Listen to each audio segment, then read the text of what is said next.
What tends to happen at these in-person gatherings. We hear a set of presentations from staff and others. The council members are certainly able to ask questions during the course of the presentation, although you might wish to hold off until the end of the presentation. The council members, in terms of speaking times, we tend not to hew to the 3-minute rule here at work sessions, but we do ask people to be cool. And so, you know, you'll hold the floor for as long as your questions will hold the floor, and if it's going a little long, I might just gently request that be postponed until another time.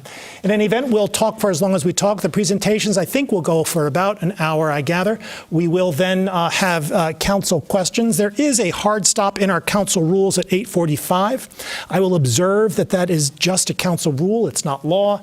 And so we have on frequent occasion, as a council, just decided to go through that and finish council questions. After council questions, we have public comment. There is no sign up for public comment. It's anyone who wishes to speak does have their 3 minutes in which to speak, and so that's rolling. After public comment, then there are communications from council for the standard ordinary purposes, and then finally an adjournment. That's how these things tend to run. Excellent. Mr. Dohoney, the Energy Options Analysis Report. Good evening, Mayor, members of the council.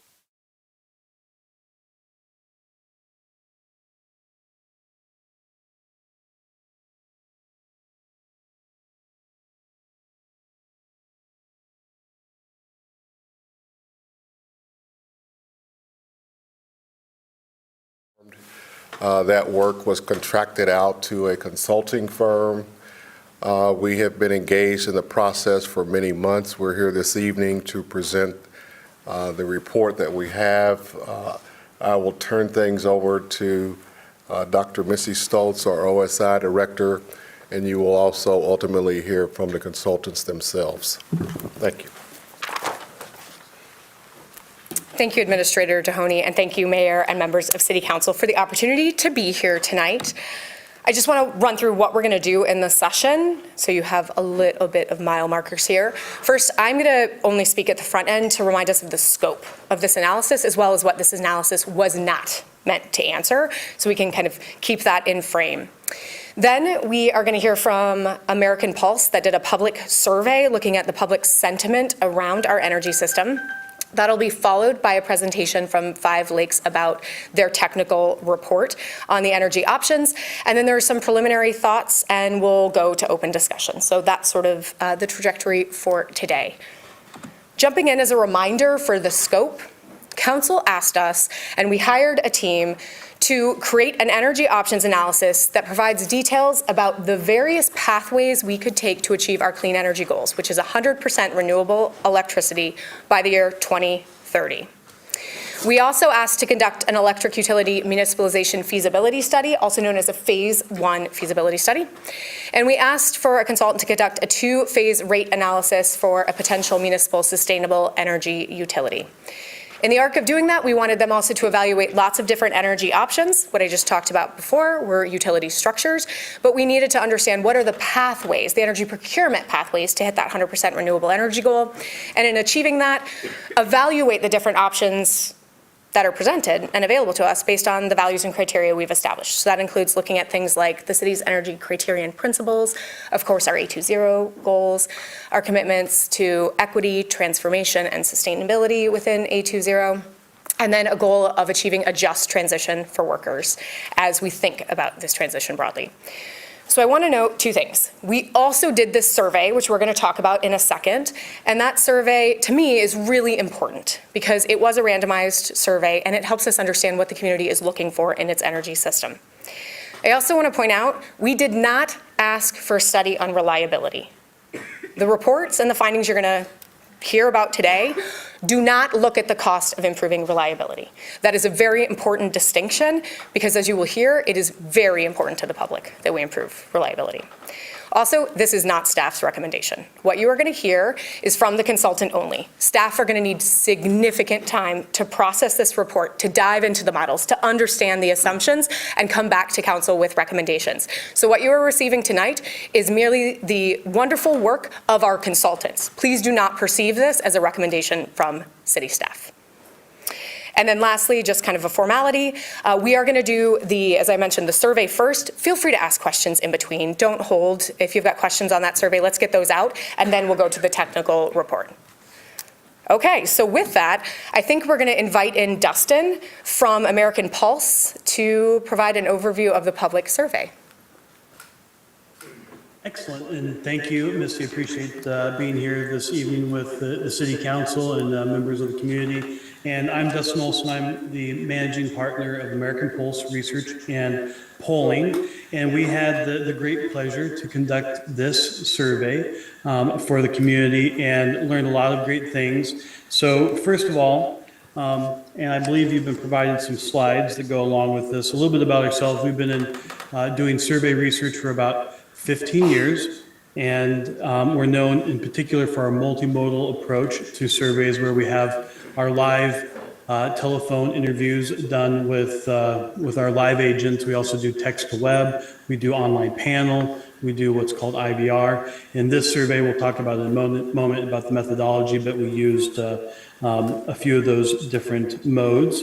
And one of the things I'm proud to say is that in 2022, we were noted for our accuracy, 91% and 98% within the margin of error. Also unique about us is that we operate our own call center, so we control the process from beginning to end so that we can ensure the integrity of the data. So going to the methodology of this survey, on the next slide, this was a survey of likely voters in the city of Ann Arbor, Michigan. It was conducted between August 28th and September 5th. We have a survey sample of 412 responses, and that is from a random sample. The margin of error is at a 95% confidence interval is plus or minus 4.8%. And this is what we call a multimodal or a hybrid. And in particular, we did live answer, so our live agents talking to residents within the city, and that was 53.9% of the survey.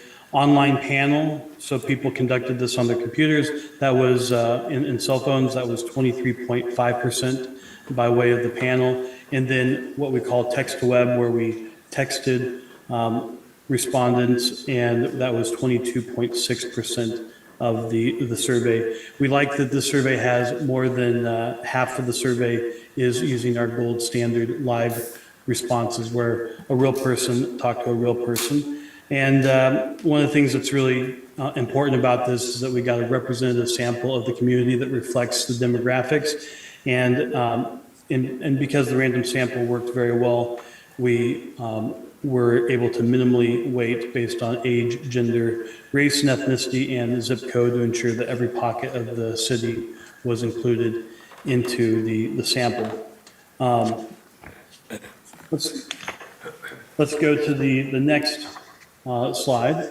And really the big picture, we're going to go over 5 main insights that we've had from the survey. And the city staff have other components to this besides the slides, but these really are the things that we saw were the big takeaways. I put right here, one of the things that we did in the survey, and you can see it there at the top of the slide, we gave people a chance to do what we call open-ended questions and or verbatim questions, and that way people could actually give us their responses directly in their own words, and then our agents take those down word for word. And this one I felt was representative of kind of the big picture takeaways. This is a retired Caucasian female, 70 plus, who is a high school graduate and generally supportive of the 2030 goal. And she says that we don't lose energy, and I don't want our property tax to pay for it. So that's generally, you'll see in a moment. There were 3 big takeaways for the future of energy in the city. Perspectives on the city's 2030 renewable energy goal is something that we tested in our questions. The priorities, what people actually thought was important to address, and then some responses to policy options in people's own words. And this next slide is really the big takeaway, what I call insight number one. Resilience, reliability, and cost are paramount. And you can see the graph below.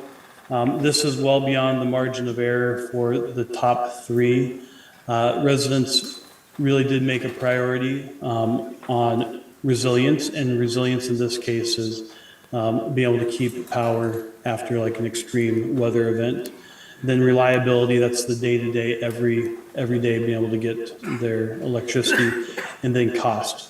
And you can see that reliability and cost are statistically tied at 48.6% and 48%.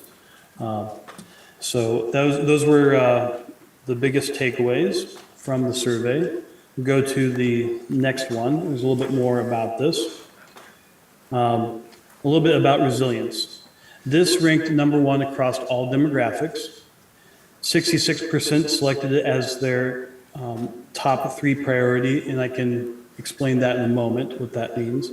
And then when we asked the verbatim questions, being able to withstand the storm was the top verbatim.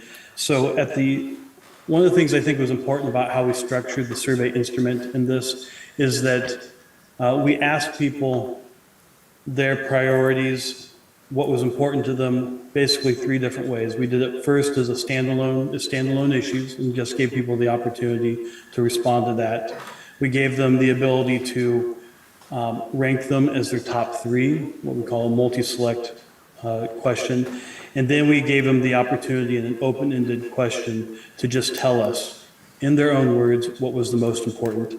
And these and so when I mentioned verbatims, that's what I'm talking about. That's that last question where they were able to tell us in their own words what was most important to them.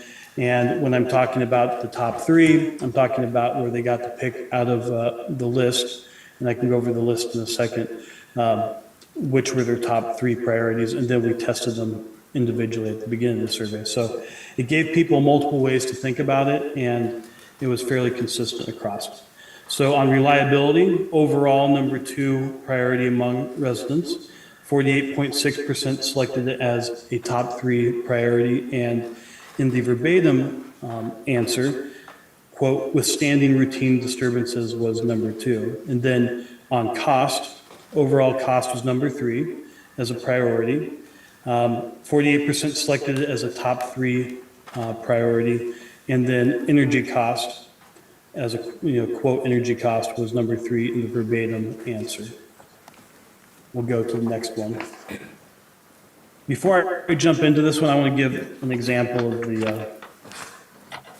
the different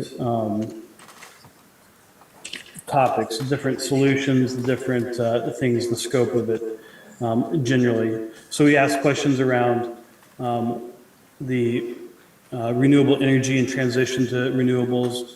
We asked questions around cost and affordability. We asked questions around resilience, around local control and community-owned energy, about Michigan-based resources.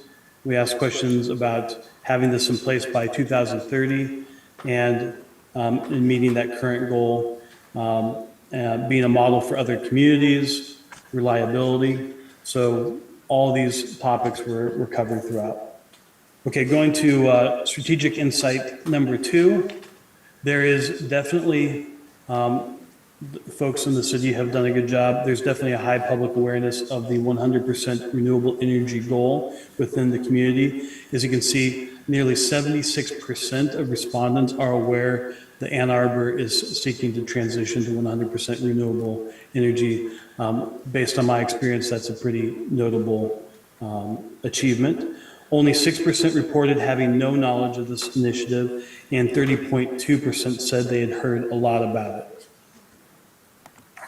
Next, and we specifically wanted to parse out between these two factors, between the 2030 goal and then also the 100% renewables goal. So we tested those separately.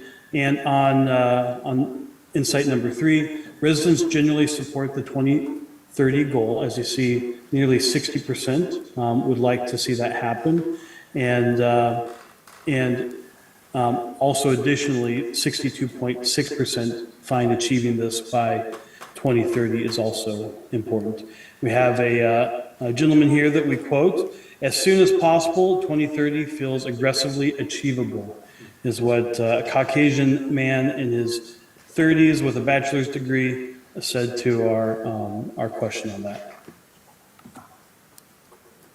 All right, going to insight number 4. There's consensus on all criteria, but intensity favors 3. So a little bit about intensity. So, if you're given a list of a bunch of different things that you think, you're asked what's important.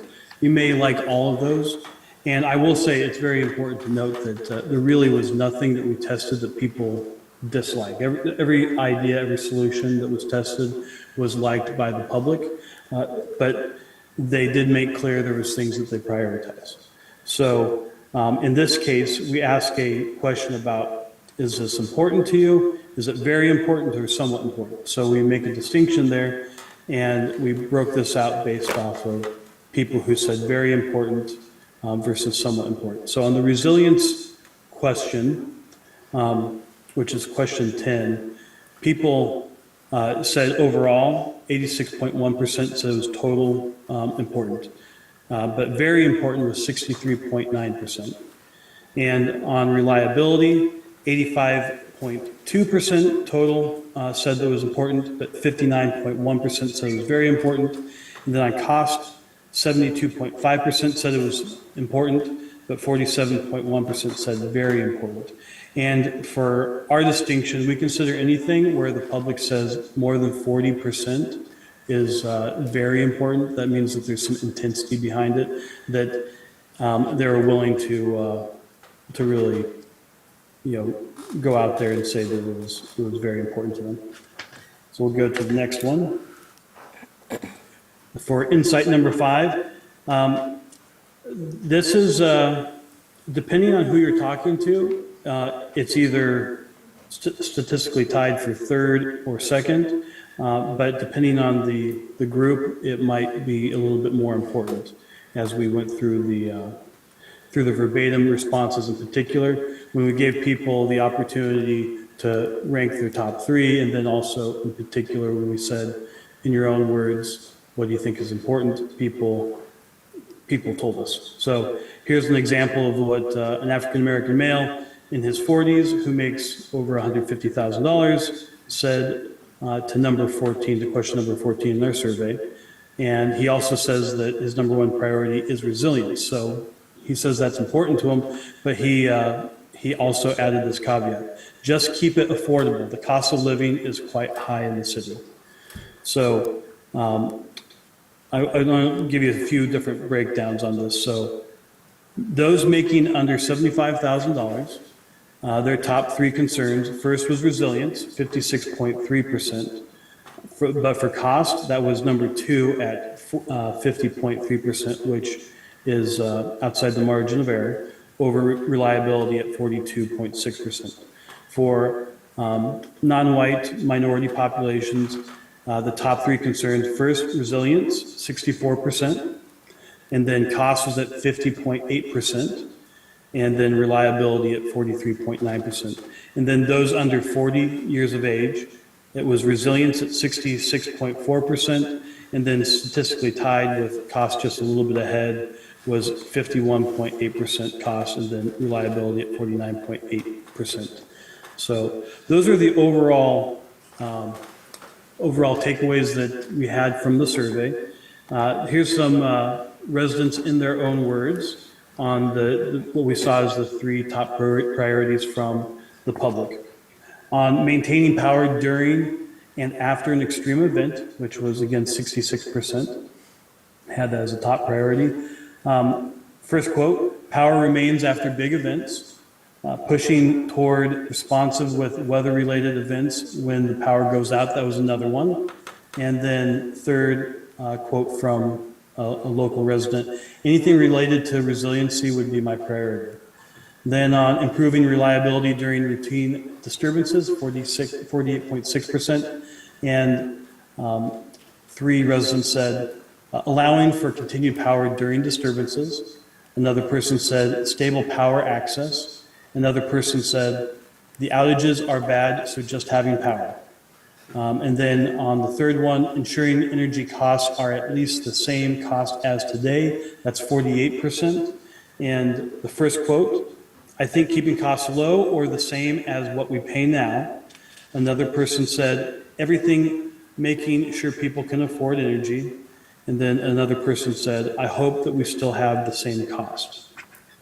And overall, the bottom line that we took away from the public's input through the survey is that resilience, reliability, and cost are the top priorities. But they like everything that the city has been looking at. Everything that we tested was liked, but ultimately this is what people said were their priorities. And thank you very much. We really did appreciate the opportunity to have this time and to work on this project with the city and to hopefully be part of making this transition happen for the residents. Thank you very much. Are there any questions from council with respect to this portion of the presentation?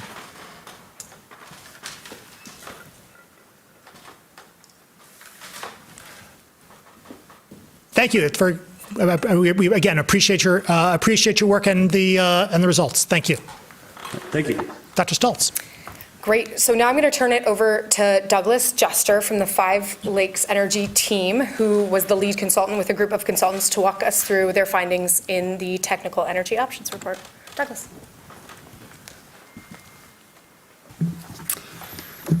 Thank you very much. As Dr. Stoltz said, I'm Douglas Jester. I'm managing partner of Five Lakes Energy. I am joined tonight to answer your questions by Tim Lundgren and Justin Ooms of the Potomac Law Group. They are remote. Scott Burnham from NewGen Strategies. He is also remote. He's out in Colorado, I believe, tonight.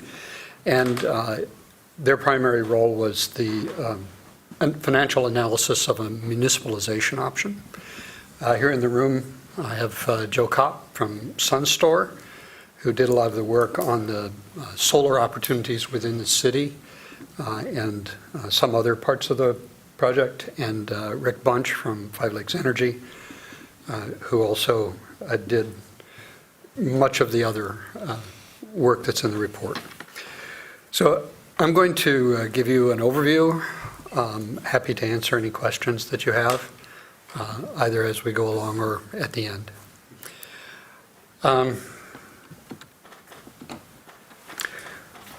To begin with, I think it's helpful to have a picture of your electricity requirements.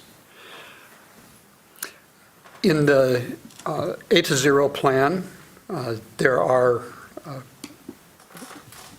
recommendations and plans to increase the energy efficiency in the city, which would tend to reduce the use of electricity, and also to electrify certain uses, transportation, building heat, and so on, which would tend to increase the electricity requirements. We modeled the projections based on that out 20 years. In the near term, those two effects, the increasing efficiency and electrification, essentially offset each other. And then as we get into the 2030s, the electrification kind of takes over, and you see a significant growth in the amount of electricity that's required in the city. There's a lot of detail in that projection in the report, which I hope will be useful to your staff in thinking about some of those programs. But our assignment was to look at how we could make that electricity 100% renewable by 2030 and then presumably thereafter. Just as round numbers, it's 100 million megawatt hours a year. A megawatt hour is 1,000 kilowatt hours, and the kilowatt hours are the units of measure on your electric bill, typically costing 15-20 cents a kilowatt hour, depending on time of day and what type of customer you are and so on. So that's just, I'm going to use that megawatt hour reference from time to time, and I wanted to make sure you had a definition. I'm not showing a graph, but in addition to just looking at the aggregate amounts of electricity that would be used, we needed to look at the time pattern of that use. So we really modeled all 8,760 hours of a typical year and modeled how that pattern would change as a result of the efficiency and electrification measures. And just to simplify, today, high usage occurs in the summer, in the daytime, typically in late afternoon, because of air conditioning loads. In an electrified future, the peaks will be in the winter in cold, dark conditions. So a pretty substantial change in when power is used. And that's important when we think about things like solar, which are unproductive during what will be the winter peaks, but highly productive during what are now the summer peaks. So we've accounted for those kinds of things in our modeling. On this slide, we have two pie charts. The one on the left is essentially where we are in 2023, and the one on the right is where we will be in 2030 under certain assumptions. Those assumptions are essentially that there's not any new initiatives, but that both DTE and the city execute the things that are currently being done both vigorously and well through that period to 2030. So this is sort of roughly the best case if you don't do anything different. And in part, this is informed by DTE's Integrated Resource Plan, which was considered by the Public Service Commission, overlapping with our work, and settled. In that settlement, there is a commitment to certain levels of renewables as a part of their general power supply. This is distinct from their voluntary green power programs, just part of how they will supply the needs of their generic customers. The growth in their renewables as a result of that settlement is pretty substantial, but it's not a given that that will all be accomplished. So there's some risk there, as well as risk that, citizens within Ann Arbor don't take up as much solar as we forecast and so on. So I just wanted to stress that this is not a given, it's a reasonable forecast. So by 2030, if these things go as I described, either DTE or residents and businesses within Ann Arbor or the city's existing initiatives would have about 59% of your power consumption be from renewables, leaving a gap of 41%. So that's the basic number that we used in our various analyses of how much incremental renewables needed to be accomplished. Real life will no doubt intervene, and it'll be some number other than that. And we have thought about how to be flexible to deal with whatever that reality turns out to be. We looked at a number of energy options, and by energy options I mean sources of electricity that you could claim credit for as renewables serving the residents and businesses in the city of Ann Arbor. We evaluated quite a number of options that we wound up rejecting as just unacceptable or impractical. The principal options that we reviewed carefully and considered in portfolios that we analyzed and so on are the ones shown on the slide. And I want to do a little bit of definition of these just so that we communicate clearly as I go along later in the presentation. So in the electric utility business, generation or storage that is on the customer side of the meter is referred to as behind the meter, and that which is connected to the grid and typically either owned by the utility or under a contract to the utility is referred to as front of the meter, and I will use those labels. There are a few other technologies that can be done behind the meter, but principally it would be solar, and then you can potentially combine storage with that. So those are the options that we really examined. So behind the meter solar and behind the meter solar with storage. There's an option called community solar. In Michigan, we do not currently have enabling law for what is considered to be true community solar.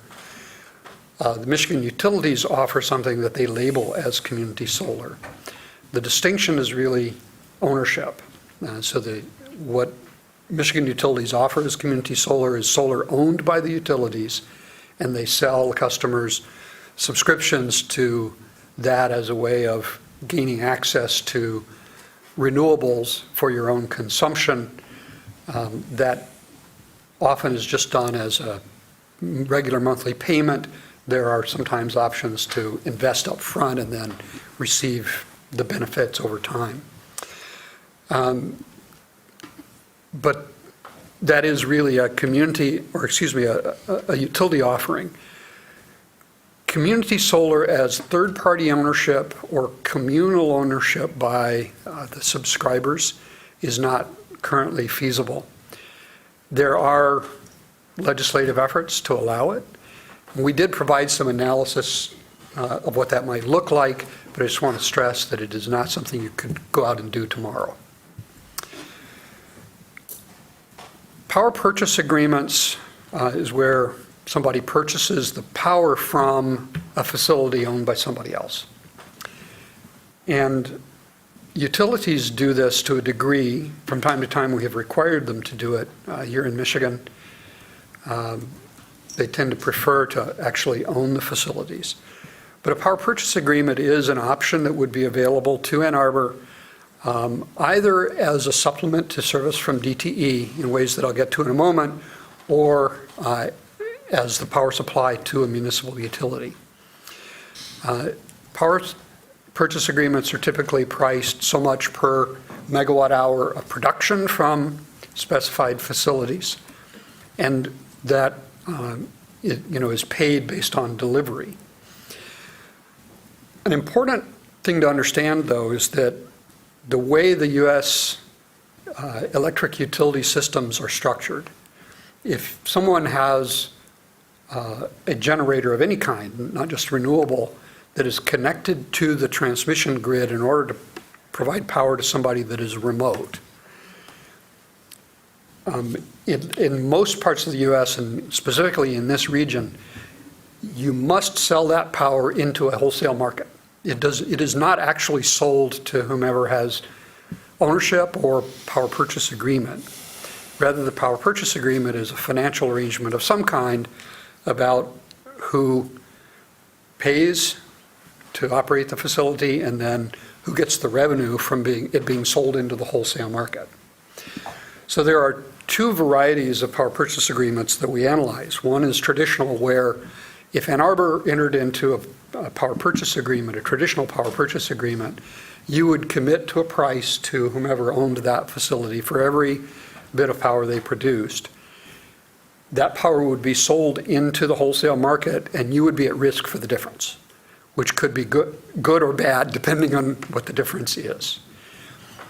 The virtual power purchase agreement is structured typically differently, and being a municipal government and probably not wanting to take on a lot of market risk, you would typically frame it as, well, we'll pay so much per megawatt hour that is produced from that facility.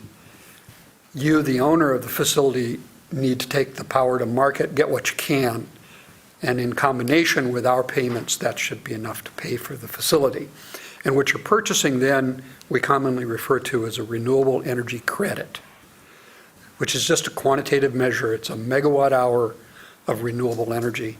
And you, as the purchaser of that renewable energy credit, get the sole right to claim that you are supplying that renewable energy.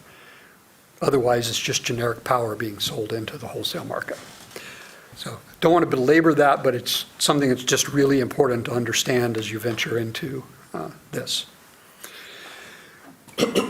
Power purchase agreement is to get renewable power from a specific facility or group of facilities. There is now a national market and a set of regional markets for generic renewable energy credits where the source is not identified. It's not that you are paying for a renewable energy credit from that solar farm. You're just buying renewable energy credits that are from somewhere provided to you by a broker. The national renewable energy credits are, we'll get to in a moment, but because they're not specific to a source, you have less control over what you might consider to be the quality of those credits. But they are available in the spot market on short-term purchases and usually at lower prices than renewable energy credits that are from a specific source with qualities that you want as the buyer. And so that's the difference between buying your RECs through a power purchase agreement and through the National Renewable Energy Credit market. I apologize, I slip into the REC acronym from time to time. I will try not to do that. We evaluated a virtual power reduction agreement. This is a device whereby the city of Ann Arbor might choose to help someone else reduce their energy consumption or use renewable energy instead of it being done, say, within the city of Ann Arbor. So hypothetically, you could say we like behind the meter, rooftop solar. There's only so much of that available in Ann Arbor, but there's this community down the road that we could send them money and they could do more behind the meter solar in that community, or help, with energy efficiency, things like that. So that is the nature of a power reduction agreement. The reduction is an emphasis on efficiency assistance to others, and its main value traditionally, not that it's all that old, is to help low-income people outside of the community. And then final option that we evaluated is DTE's voluntary green pricing program known as My Green Power. There are significant numbers of people in Ann Arbor who currently participate in that program. And the nature of that is there's a tariff that guides the pricing, but basically you sign up for the program, DTE commits to producing enough renewable energy to meet your demand. You pay for that based on the cost of the facilities from which it comes, and then you get a credit from the brown power or generic power that you would otherwise use, the avoided cost that DTE has because you're not getting that power and instead are getting it from the renewable facility. Typically, that is a cost to you as the customer, but the last couple of years, as the price of gas went up and the price of renewables continued to go down, it's actually been a net credit to you as a participant in the voluntary green pricing program. And that, of course, has spurred increased participation. So those are the principal energy options that we evaluated. And just because I want to make sure that things are understood, if you have any questions about those right now, I should answer them. Okay, I will push on. I'm sorry. Councilmember. Go ahead. The virtual power reduction agreements, is that something that municipalities come in together for? So if, say, example, if this was at a county level with multiple municipalities coming into? It could be, but more commonly it's been targeted to either nonprofit organizations or perhaps neighborhoods or through a utility program providing assistance to their low-income customers. Okay, so really specific to an area or corridor or neighborhood versus joint municipalities coming together. Okay. Typically, but I don't want to apply an overly restrictive definition. I also should tell you that it's relatively hard to do well in Michigan under Michigan law. So we're not winding up recommending it to you just because of the legal difficulties of doing it well. Okay, thank you. Okay, I will push on. Thank you. I'm not going to go through the little table to the right, but just to illustrate, we evaluated each of those energy options on each of the criteria and principles in the A to Zero plan. And just to summarize, there's something of a trade-off of speed versus the other qualities that you are looking for in these options. The easiest thing to do out of all of our list is just to go buy national renewable energy credits on the spot market. That can be done quite quickly. The more you get to things that have that are locally sourced and things of that kind provide resilience in the community, the slower it's going to be to acquire large quantities of renewables, from those sources. You can put a rooftop solar system on pretty quickly on an individual house or building, but the slow part is getting the large number of people to agree to participate that you would need to amass significant quantities. So that's kind of the nature of the trade-off. We can come back to any of that you want, but it's sort of not central to the next few points that I need to make. So we evaluated the costs of these options in various ways. This particular graph has to do with the net cost to whomever is deciding and paying for this, which is different than the cost to society, is different than the cost to the city of a program. It's different than the cost to the utility. But it's very relevant for the people who are deciding what to do, and so that's why I'm presenting this. The other forms of cost are addressed in the report. In this particular diagram, 2023 is shown in the sort of orange color, and 2030 in green. And this is to show you the trends in the costs of these things. And then the range is just a typical range of uncertainty about costs, particularly as variation in circumstances, and then, of course, projection uncertainty. Behind the meter, solar is a net savings to most customers now. The cost of solar has gotten low enough and the cost of grid power has gotten high enough at retail that's a beneficial cost saving or bill saving measure. All of the others cost a little bit to a lot, depending on the details. So that would clearly be, an option to pursue, and it's something where the site host, whomever that is, that has the solar and pays the electric bill, would have a savings. As I'll get to a little later, unfortunately, the quantity of such solar that can be done within the city is nowhere near enough to achieve your 100% renewables. So this is something you want to be doing, but it's not something you want to be relying on for the whole 100% renewable energy achievement. Also should note that some of these options are available or unavailable depending on the utility structure you're in. So a municipal utility can operate under different rules than DTE chooses to operate or can operate under Michigan regulations. And so there's a little bit of shaping of those options based on the utility structure that you pursue.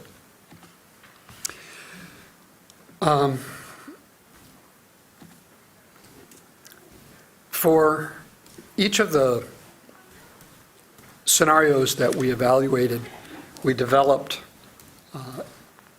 a path, what it would look like to get to the 100% renewables. These are not, the only paths. They're sort of reasonable expectation about what you could accomplish. The one that I'm showing you right now is based on DTE, and then the city taking on additional steps to fill in that gap, mostly by acquiring renewable energy credits from either the national market or power purchase agreements. But there are elements here of uptake of behind-the-meter solar just privately on a voluntary basis by people in the community, and of doing some of it through the solarization program that you currently offer. There also is a projected increase in the uptake of the voluntary green pricing and so on. Other scenarios for other circumstances look different, and I'll illustrate that in a moment.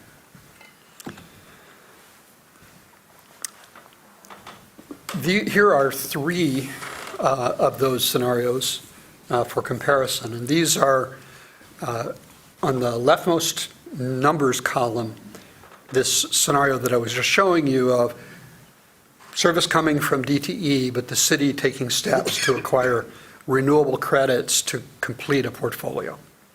The middle column is pursuing the supplemental energy utility or sustainable energy utility that I know you've all heard about. That leads to a greater adoption of solar and a lesser need for the other kinds of measures. And then the third one is, well, what if you could do community solar as well? And so that comes into it. So this illustrates the kind of variation in the portfolio that you get based on the program offerings and the utility structures that you choose. The costs to the city for those three scenarios are shown in this slide, and these are projections, so take them for what they are worth. We think we did them pretty well, but the future is always uncertain. The top block of three rows is our projection of what the costs would be in 2030. The lower block is projection of cumulative costs getting to 2030. I'll talk more about the schedule, but going to the previous slide, well, I guess I won't go. We showed ramps because you can't just turn it all on in 2030. You've got to get there. So there'd be some costs getting up to 2030. Total costs are in the first row of each of those blocks. And then we have two categories, recoverable and non-recoverable. So by recoverable, what we mean is if you create a sustainable energy utility, you invest in solar systems on roofs of people in the community, and then you charge them for the power that comes out of those systems. That cost that they pay for is recoverable. And it may be an investment, so there's a cash flow issue different than this, but ultimately the customer is paying for that system. On the other hand, if you go out and buy renewable energy credits on the national market, the city will pay that. It comes out of the city's budget, and there's nobody to go get it from other than the fund sources for the city budget. So that's the distinction between recoverable and non-recoverable that we are using and showing in the report. The different options at the energy option level and then in the scenarios just play differently in who's responsible for the costs, and those are choices that you'll need to make. We considered utility structure options, principally these three. So there's DTE, you just continue to take service from DTE, and then you worry about how to get more renewables in the world separately. There's a sustainable energy utility, which is supplemental to DTE, so presumptively every customer is still served by DTE for some of their power. Even if they're net zero in the year, there's a back and forth flow. everybody's connected to DTE, everybody gets a DTE bill. But you provide a way for better access to solar or solar plus storage through the sustainable energy utility. And then finally, there's the municipalization option where Ann Arbor takes possession of DTE's electrical distribution assets within the city and stands up a utility, a municipal utility, which becomes the load-serving entity that is obligated to provide power as needed to the customers and bills them for that, just as you operate your water utility now.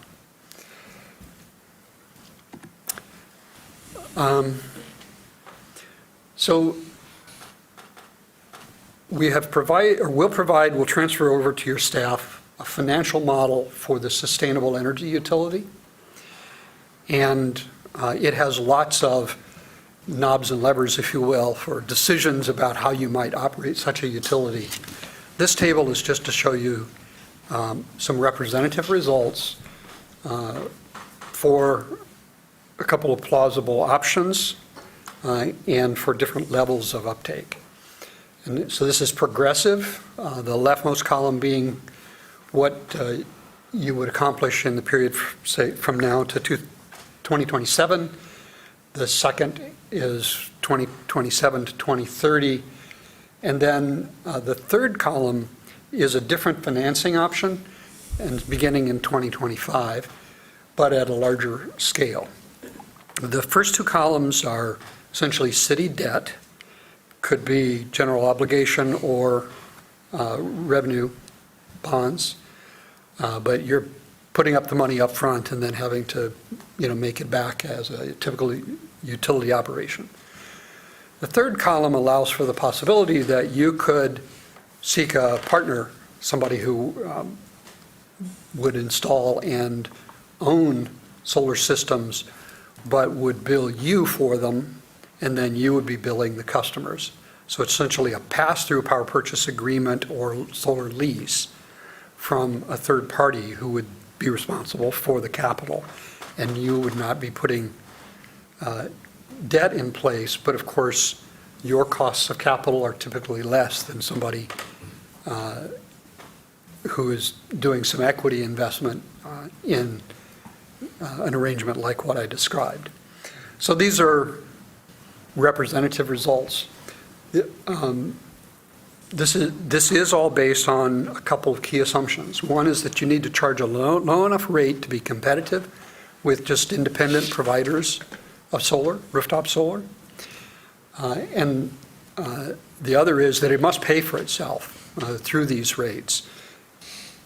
It is feasible to do that, in our view, with either of these financing arrangements or some others that are possible within the model. The other thing I'd draw to your attention is if you look at the last three rows, the top of the three is what the rate per kilowatt hour would need to be for if the offering is just rooftop solar. The second line is, well, what if you add storage to what is installed in people's buildings, and now you charge them for that, the cost of that storage on a kilowatt hour basis, and you'll see it produces pretty high rates. The opportunity to arbitrage when you use power with that storage is not great enough to really make the storage pay. We did include that in the modeling. So the principal value of storage currently in something like a residential application is its resilience value, and the typical market offer is a monthly charge for that battery. So if you wanted to do it, what we would typically recommend would be to charge for the power as though it were solar only, and then have an extra charge, fixed monthly charge, to pay for the battery. So those are representative results. There are lots of decisions to be made about how you set up an SEU, how you finance it, and so on, and we are providing a model where those can be evaluated in detail and then projected based on the choices that you make. Let me now turn to the municipalization. So right now, these are labeled as low-end estimates and high-end estimates. I want to clarify it a little bit. Those might more properly be lower and higher estimates. There's a good deal of uncertainty, and I'll elaborate on that in a moment, about the terms under which you might acquire assets from DTE. And there's uncertainty about other aspects of this as well. So these are, and these are based on a sampling of the distribution system in Ann Arbor, not a comprehensive inventory. Second point is that these are essentially current costs. They're based on what it would be if you did it next year based on current conditions of the grid in Ann Arbor. As we'll discuss, the timeline for creating a municipal utility is likely to be fairly long. So any numbers produced now will inevitably be outdated and wrong at the time such a transaction happened. The equipment that's there now will age, and some of it would be worth less, some of it will be replaced. DTE may undertake improvements. So the assets that would be in the city in that hypothetical date where you achieve municipalization will simply be different than what is presented here. In addition to that, because this is a sampling, there's a little bit of, maybe a lot of uncertainty around that. But the critical uncertainty is what is the applicable standard, legal standard, for how much you have to pay to take those assets from DTE and stand up your own utility. There's very little precedent. There's one case in Michigan. The city of Alma thought about doing this several decades ago now. And there was a decision by the Federal Energy Regulatory Commission, but it's one that was incompletely specified because Alma ultimately gave up and it didn't carry it through, so all of the questions were not answered. What we labeled here is the low-end and high-end estimates represent the brackets, essentially, of what the possible interpretations are of the Alma decision, with the low end being, the interpretation that we think is plausible, that would be most favorable to you, and the high end being the interpretation that is plausible that would be least favorable to you. So that's what these numbers represent. Final point about these is that this is taking over the system, operating it, replacing stuff when it needs to be replaced, trimming the trees, et cetera, but it is not making big structural changes to improve reliability. So, for example, if you thought, well, we should underground certain parts of the distribution system, there's no cost included for that in these numbers. So you might say, well, we'll do a better job than DTE, and you get marginal improvements in reliability from that and resilience, but you don't get big improvements without doing something bigger to the system. So I just want that to be really clear. But this is what would be required to start. And as you can see on the bottom line, we're saying that if you could do this in 2024, year one, it's possible that you would be able to get a net savings compared to service from DTE. It's also possible it could be a good deal more expensive than taking service from DTE, and primarily dependent on this legal question of what is the rule for how much you have to pay DTE. The next slide forecasts that forward 20 years when you will have amortized the debt that was required to take over those assets from DTE and replace some of the assets yourself and sort of into going concern. And here you can see it gets more favorable. But again, this is without those improvements in service that we heard earlier your citizens want.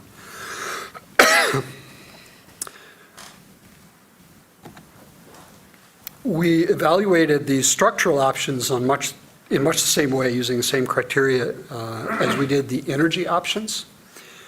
I want to speak a little bit for clarity to structural options versus structural scenarios. So we provide an evaluation here of the SEU, for example. That's just for the SEU. But you would not be able to achieve 100% renewables with just the SEU, and of course it stands beside DTE. So your overall scenario would be a blend of those two. And we did analyze that, and there's some discussion in the report, but I thought it was clearest to describe the individual options here against your criteria. Key thing here is really that we don't see a plausible path by which you achieve a municipal utility by 2030 in order to embed your accomplishment of 100% renewables in the municipal utility. It would take several years of litigation,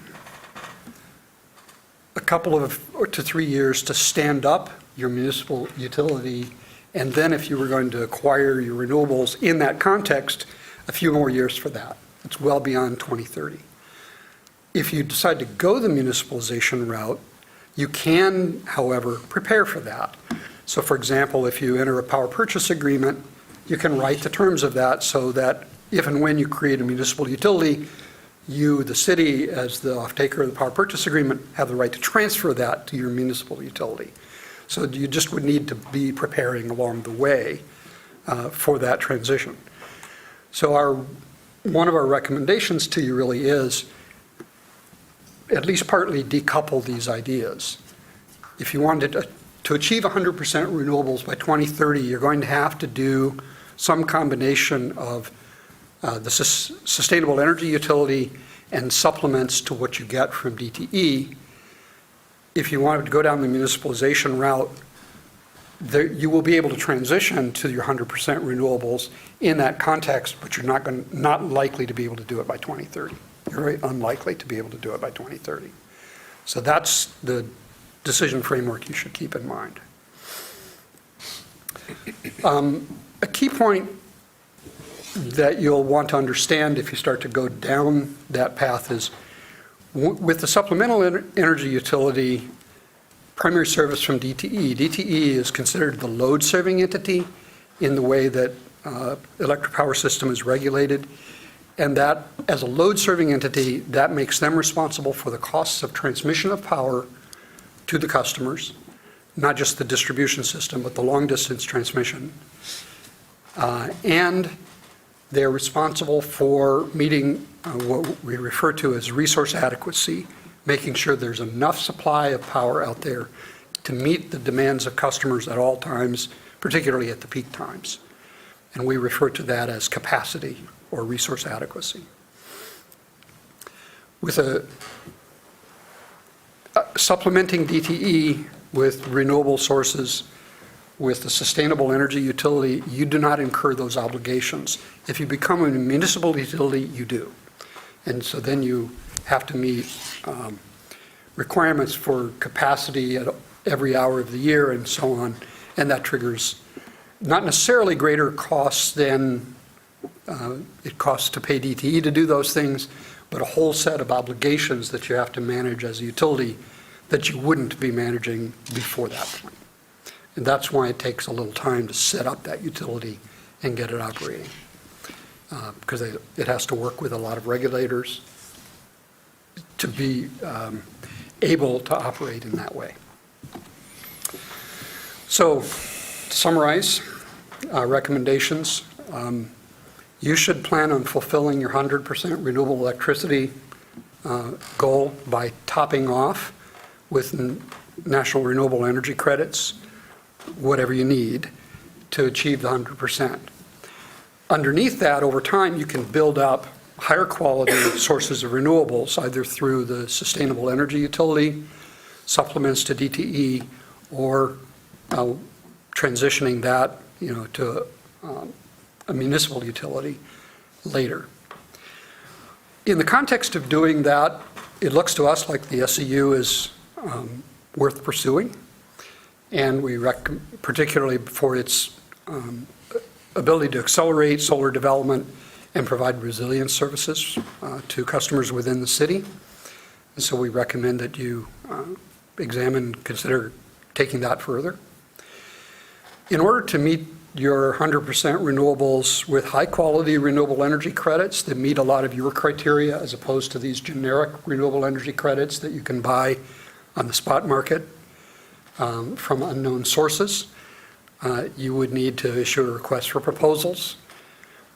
And in particular, if it's going to be additional renewables to what would otherwise exist, that has a lead time.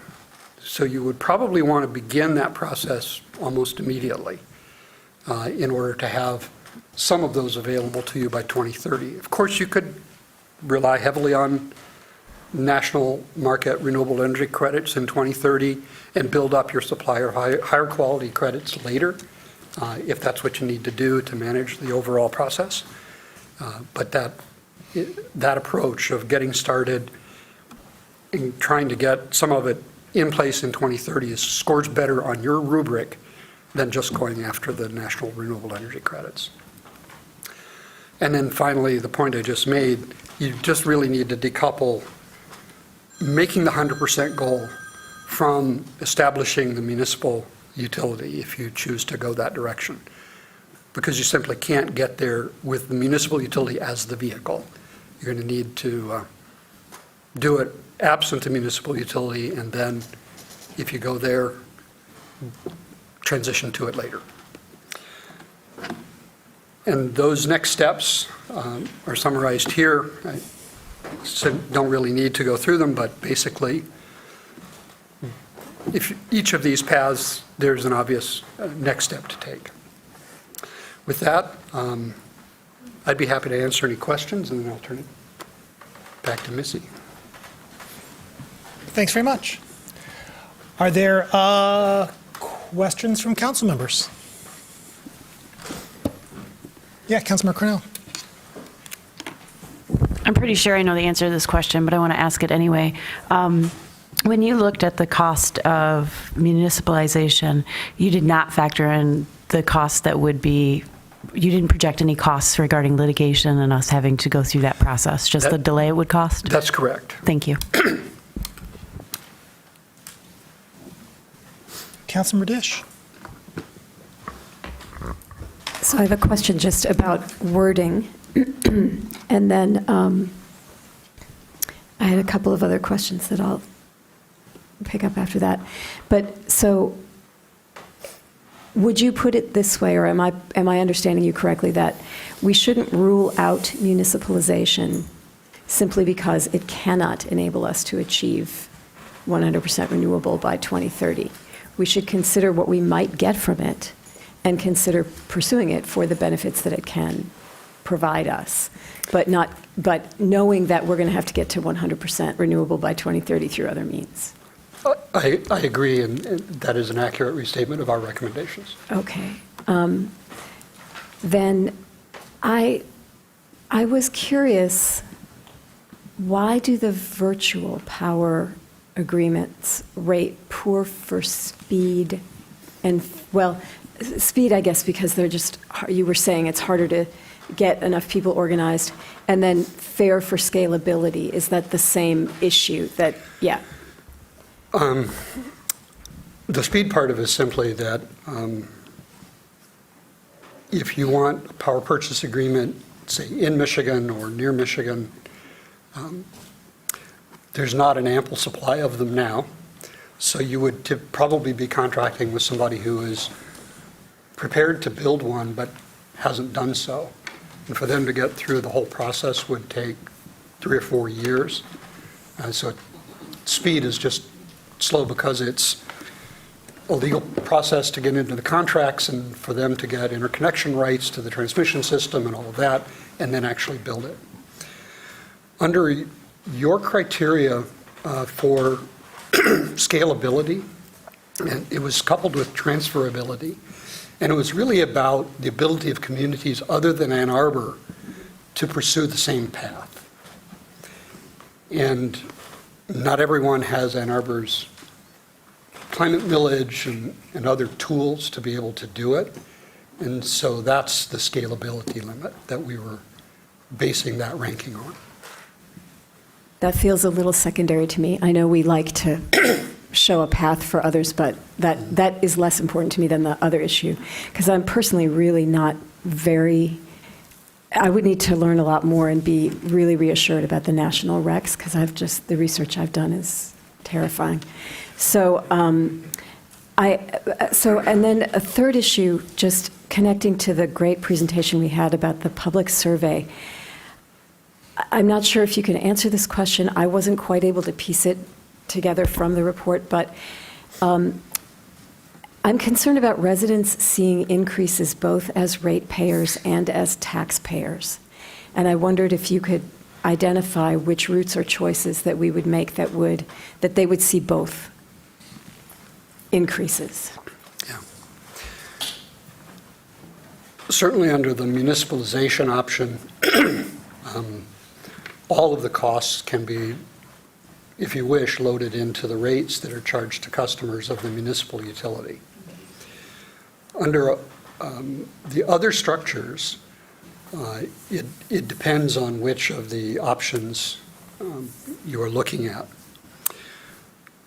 Generally speaking, behind the meter resources, you can potentially have the customers pay for, and as we showed, we think that at least the solar-only version is a bill savings to them.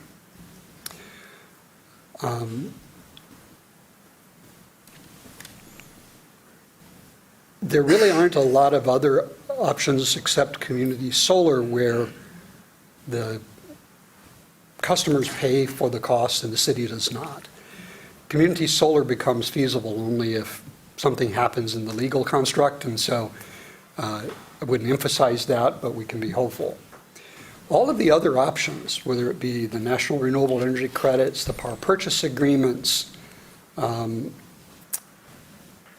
or the virtual power reduction, things like that, the city is acquiring the renewable credit on behalf of the citizens in the community, and therefore it's part of the city's tax bill in some way, short of grants, which I understand your team to be very, very good at pursuing. But so that's really the distinction, is that the behind the meter and community solar perhaps are paid for by the customers.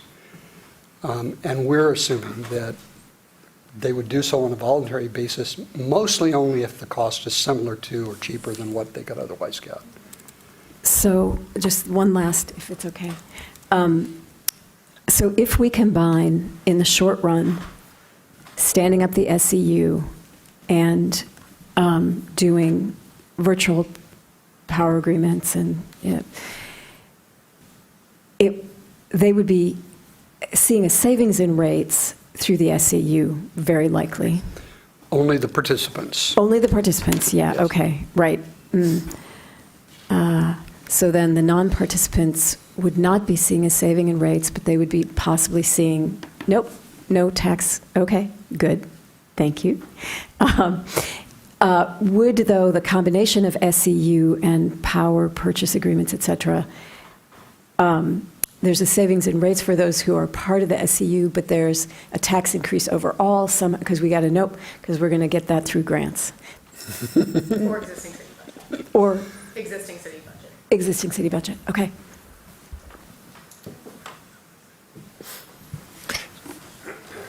Councilor Breyer. Thank you. I have 3 questions all related to cost, but I first have to thank you, Mr. Jester, for your thorough presentation and just comment on the irony, at least from my perspective.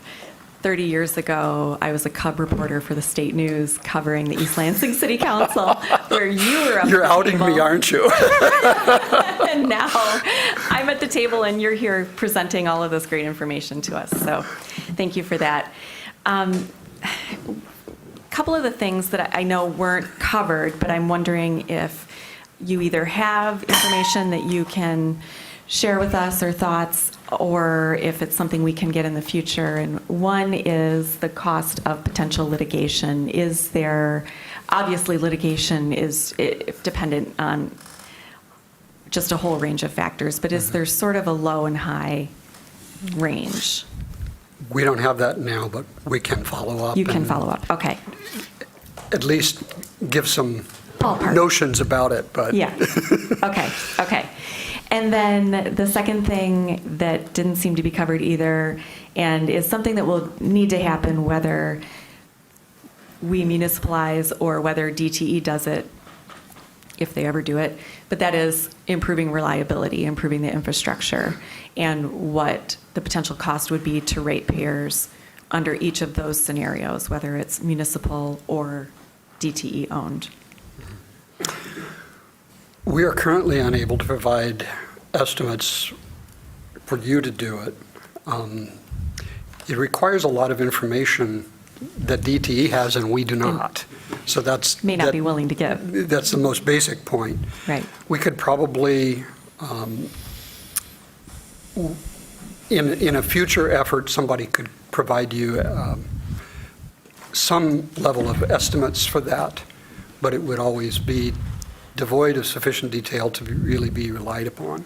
Okay. What I can do is tell you, and we can follow up on this, what DTE is saying that they are proposing to do about the reliability problem, and what their cost projections are, and how that flows into rates for everybody in their service territory.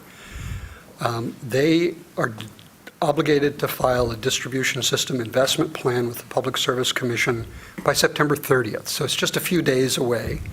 And I would want to look at that and have, take a little time, but we should be able to give you a notion about that based on their representations. That distribution system plan, just to be clear, is just a notional plan. It is not then considered directly by the Public Service Commission. There won't be a decision directly on it. The decisions are made in rate cases and very incrementally. So we're just finishing, or near finishing a DTE rate case. The next one would presumably be filed next year. And so the information will evolve over time. But at least we can provide an estimate based on DTE's representation about their plans. Okay. And I think this kind of gets to my third question, which is, do we have an estimate on what a phase 2 study might cost? Scott Burnham, are you able to get on? Yes, I'm here. Can you hear me? Yeah. So Yes, we can. Just by way of introduction, Scott's firm has done a majority of the municipalization studies in the country the last several years, so he's best qualified to answer your question.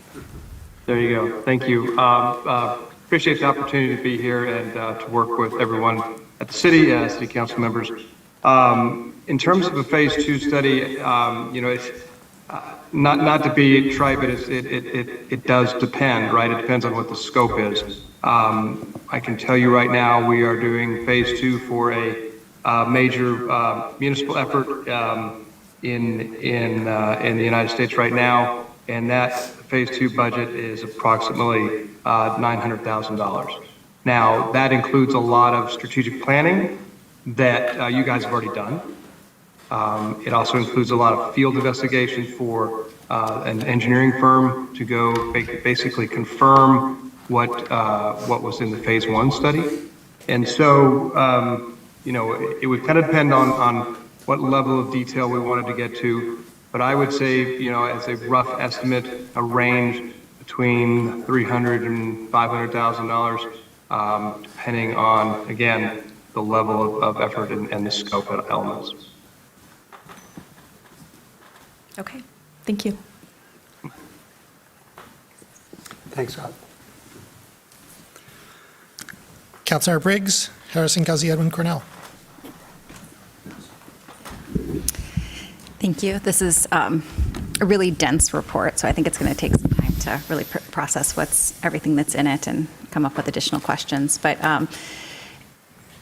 Some of the pieces that haven't been covered that, and that you didn't go into too much tonight were some of the alignment with the A20 criteria. And in particular, some of that's easier to understand than others, but the one that kind of pops out at me is the one around equity and justice. And so I was curious if you could go in a little bit more on some of the assumptions that are made there. In particular, I would be interested in understanding why community solar doesn't align well with equity and justice. And then also when it comes to the structure of structures that were looked at, trying to scroll through to make sure I say it correctly. DTE, if I'm recalling, ends up coming out as good or something like that on equity and justice, which leaves me with some questions. But then for the municipal energy utility, it's port affair. And so I'm curious just how these, how are you defining this? So there certainly are considerations for equity and justice other than cost, but those scores are dominated by the likely cost to low-income households. Okay. So that's really the core of the answer. A little elaboration on community solar. So community solar is typically a solar array that's somewhere away from the customer. Mm-hmm. So effectively, that power is sold to the utility and then delivered by the utility to the customer, and the customer gets a bill credit for it. The utilities think that they need to charge the full cost of delivery for that route. And then how they treat the power cost is typically in dispute, but comparing the cost of the power from that solar facility to the cost of power they otherwise would have supplied, that can potentially be beneficial in community solar if the cost of the community solar is low enough. Economies of scale apply, and so a small community solar project is likely to be more expensive than grid power. A larger one, perhaps less expensive. But absent subsidy tools, you're not likely to get any significant reduction of cost for a low-income household, just by virtue of community solar. A number of my colleagues work on behalf of low-income communities and advocate for community solar. And an important element of that, which is not available to us under Michigan law now, is the opportunity to accumulate some wealth based on your ownership share. And so we scored it as though that is not available. That might shift it a bit, at least on the justice side, equity and justice side, if there were a mechanism available for that purpose. Thank you. That's helpful. A couple more questions. So obviously, it makes sense to be working within our 2030 timeframe because that's what our goals are. Do you believe that the projections would have shifted substantially in terms of options that were presented to us if, for example, we were looking at a horizon of 2035 or something like that in terms of the, particularly thinking more around sort of the energy options that we might pursue? Yeah, certainly behind the meter, you can accumulate more by a later date. That would be true with community solar if that were an option. And then if you're doing power purchase agreements rather than in order to avoid the generic renewable energy credits from the national market, you can do more of those also, right, by a later date. Fortunately, we are also still in a period of declining costs for renewables, both wind and solar, and so later is cheaper in some sense, although it means you forego whatever you would have gotten beneficial out of it being available earlier. Under the Inflation Reduction Act, there is the possibility that circa 2032 or later, depending on how far we get as a country on renewables, that some of the tax credits might begin to fade away. And so you wouldn't want to go too long because you would start to lose those options. So there's flexibility in the timing, and it could be beneficial to go a little slower in terms of those higher quality elements. But fundamentally, it's still the same story. Okay. And then finally, U of M was sort of taken out of the equation of Ann Arbor reaching our goals, and yet they're obviously a big part of our greenhouse gas emissions as a community. Obviously, they have their own set of goals, and they're working towards that. But in terms of leveraging solutions more quickly, are there any pieces that you feel like we as a community should be thinking about partnerships on, or, just kind of how do we leverage our resources better together? Yeah. So first, let me make a point about our analysis of the municipal utility. University of Michigan owns their own distribution network, so you wouldn't be taking that over. And though that is, in most instances, connected to DTE substations that would continue to operate and be owned by DTE in that scenario. So we just assumed U of M was not included in the municipalization effort. My understanding of their current intent is that they're going to pursue meeting their renewable energy and climate goals, largely working with DTE.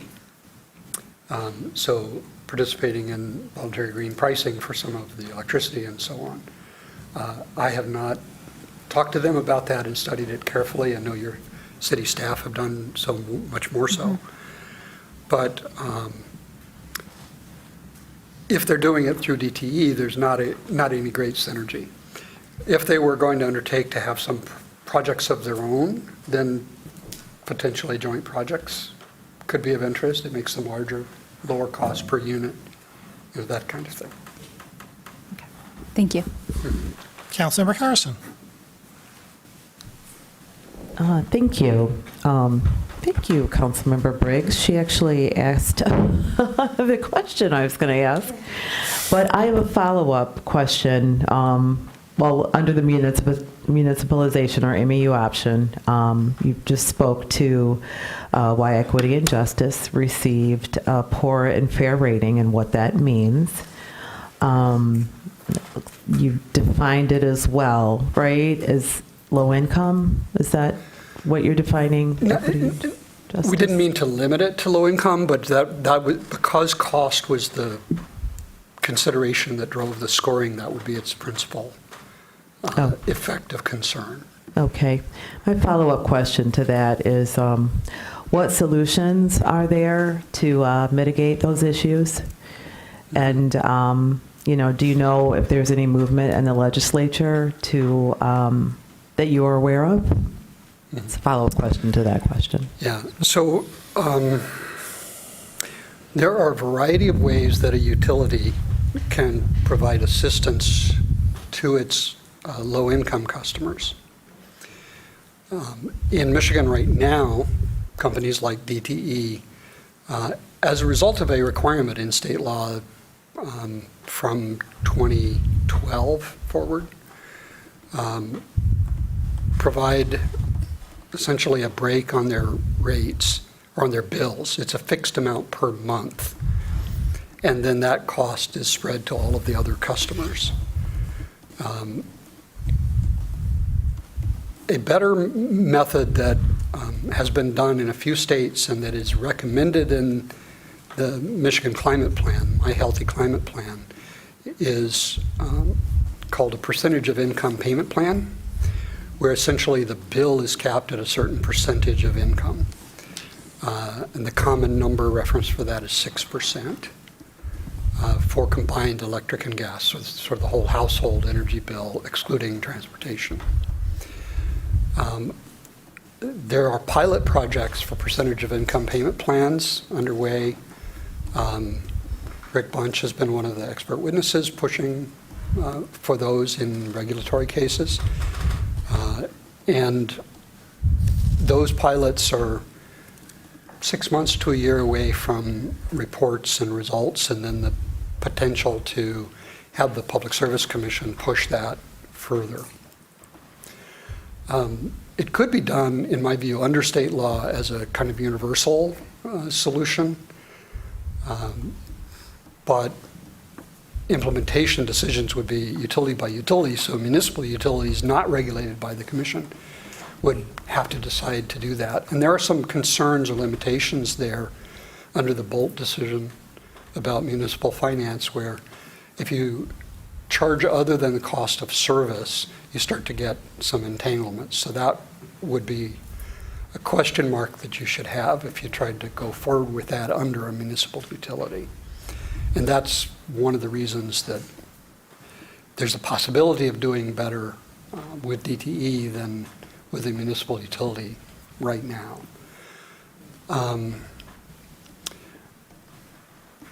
The other aspect of justice and equity in our utility system now is uneven reliability. And we have reliability problems in well-off places like Ann Arbor, but we also have reliability problems in places that are not well off as a community, and there's some evidence that it's worse, particularly in the recovery time after an outage.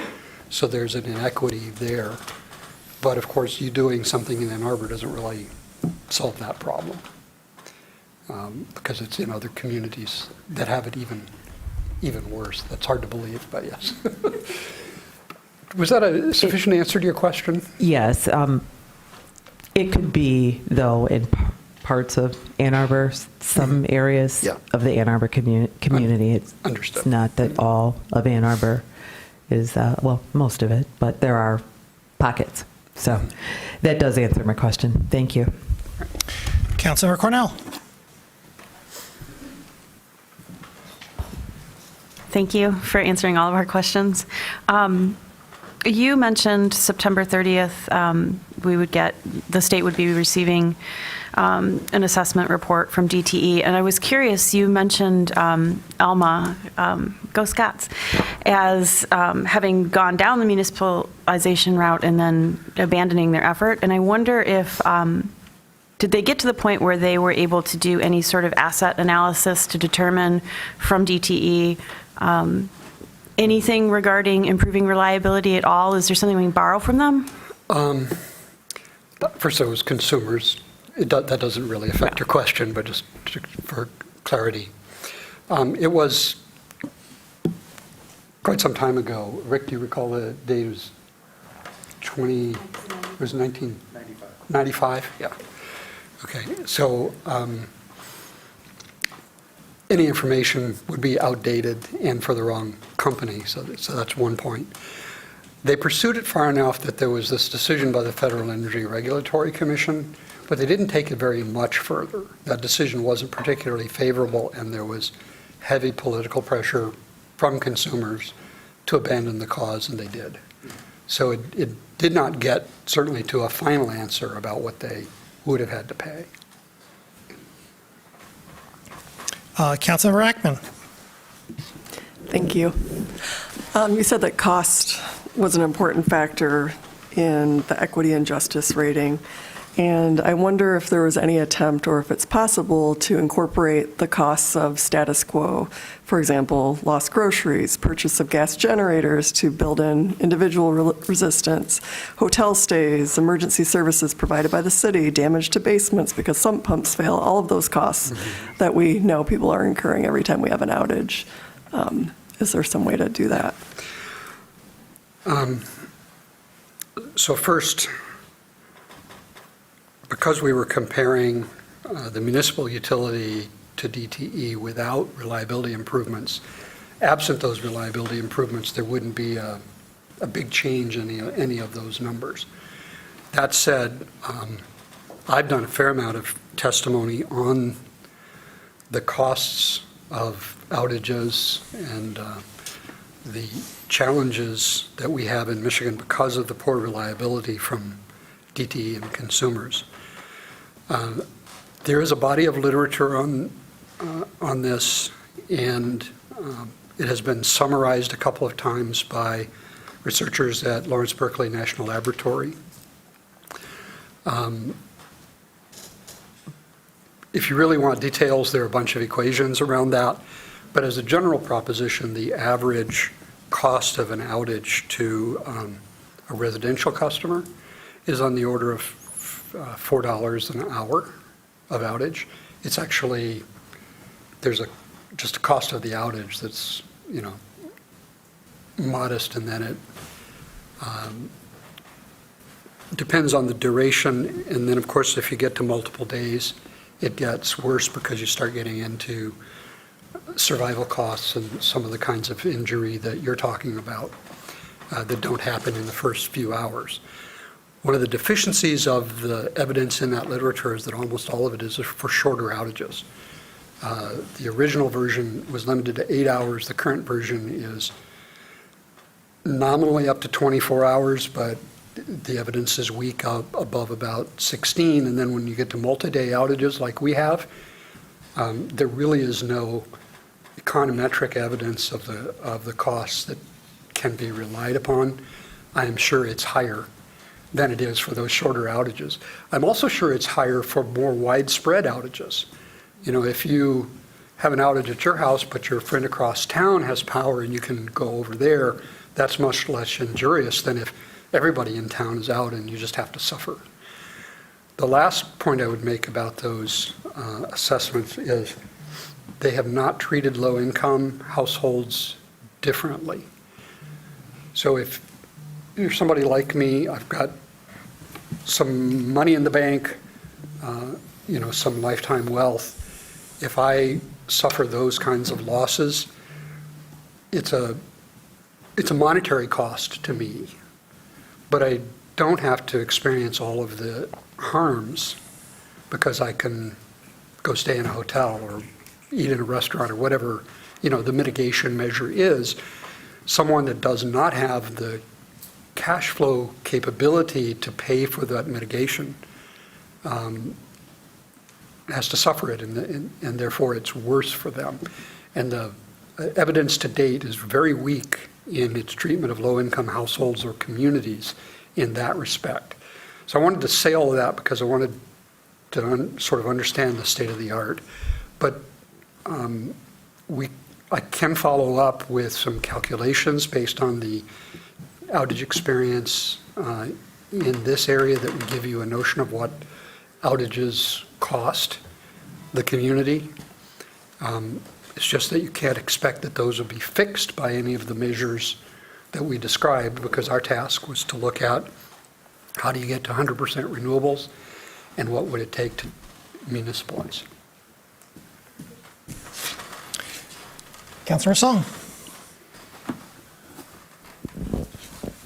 If we're going to go down the path of trying to estimate the additional costs per household, I'd be really interested in also taking a look at how the costs that are borne by social service agencies are too in response to this emergency work. The city itself, we set up emergency shelters before, but our food banks had to step in, and those are private nonprofits that have to fundraise. Some receive some public funding on the county level, but we are already, facing an increased demand on like the food insecurity issues in our area are pretty significant. And we don't have the same cushions that we had when there was federal funding for food, housing. So I'm interested in seeing if we're talking about impacts and harm. There's also those impacts and harms that are borne by a number of agencies who not only provide food but also shelter. In testimony and stakeholder processes before the Michigan Public Service Commission, I've raised that issue as well as the municipal costs on multiple occasions as something that needs to be addressed. But there is essentially no evidence to quantify those costs. So it's work that someone needs to do but has not been done. I mean, on the federal level, we see disaster responses. We know the cost of, say, the Red Cross stepping in, but we're talking about small food pantries, and we're talking Right. about, shelters having to step in for a corporate giant. Yeah, no, I agree, you're correct. Those are absolutely real costs. The research hasn't been done to put numbers on it. I appreciate it. Thank you. Looks like we are knocking up against 8:15, and there's still at least one or two more council members who want questions. Perhaps we roll till 9. Have that be our council members? Can we just get a general nod or not?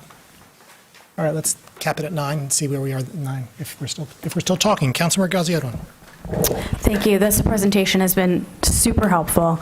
And also I want to thank some of my colleagues who have asked some of the questions that I also had in mind. I wanted to ask you, in terms of current mapping of our infrastructure as it exists, and what areas of our infrastructure might have worse reliability or have worse, rebound times or being able to come back on. Am I correct in saying that that's not possible because we don't have all the information that we need to do that, or has that been done? Yeah, it has not yet been done. I don't personally have the information, but DTE has committed through a couple of cases now that they will start to provide mapped reliability information to the Public Service Commission and on public website at a census tract level, which is not as refined as you would be interested in, but is a great step toward greater granularity than the DTE-wide numbers that we're typically able to use. So there would be, I don't know the count of census tracts in Ann Arbor, but 15 or 20 maybe, that it would provide that level of granularity. And I think that I can't promise this because I'm not in control of it, but I think that would be available early next year. And then, if we have some data on reliability times rebounding by census tract, then presumably we could also potentially see some demographic information about what neighborhoods or what populations might have worse reliability in the infrastructure. The Michigan Department of Environment, Great Lakes, and Energy has been working for a while on an environmental justice screening tool, which is map-based and has all of that kind of information already in it. And part of the commitment that the Commission has made, and I think DTE has made, is to overlay these reliability data with the data in the environmental justice screening tool. So I think that will actually happen. I just am not sure quite when. Hopefully when we do have some of that data, we can maybe integrate it into our plans for, if we have an SCU or whatever, what areas of the city or what neighborhoods might need more infrastructure or more assistance. So thank you. Of course. Further questions? I've got a couple if I can. So first is just sort of, I had one question about some of the text in the about an MEU and when it was going to be even potential to launch, and there was some back and forth in the report. But as I heard you saying here pretty clearly, and I think it's the thrust that it is even if it were to get up off the ground, it would be a post-2030 operation. That is to say, it would not be operational prior to 2030. That is our view, unless you ask DTE, next year and they said yes, and then you could get started working on it, but I don't think that's the likely answer. Okay. Want to talk a little bit about cost, because cost is obviously, well, perhaps not obviously, but certainly, at least from my perspective, where a lot of this comes down. We've known from our our conversations in our lives and the survey that we see that cost is an important element to it's everything. Cost is an important element to everything we do here at the table, but in all of our daily lives. The report sort of describes two potential methodologies as it describes the low end and the high end. Thinking through, just touching a little bit upon the low end, the report indicates that DTE's actual records may yield substantially different results than the low end estimate that we have here. And that's fair because we haven't had access to what is really in the ground. Is it fair to assume the directionality of that substantially new information? That is to say, is there a reasonable scenario where that new information that we get from DTE about what's actually in the ground results in a low-end methodology that's less than what is in this report? Is there any scenario for that? We can't rule it out because we're talking about a sampling done by an engineer going and looking at stuff, estimating ages and that sort of thing to get at original cost. I'm not aware that there was any bias in that method, so I have to entertain the possibility that it would go down, but more likely it would go up just because there are things we can't see, right? Just driving around the city looking at things, pieces and parts that we can't see and so on. So those are estimated but not by any means certain. It would be fair of me to ask Scott Burnham, whose firm put that together, to follow up a little bit on your question, if that's all right. Of course. Hey, Scott, you there? Still here, yes, indeed. Interesting. Very good question.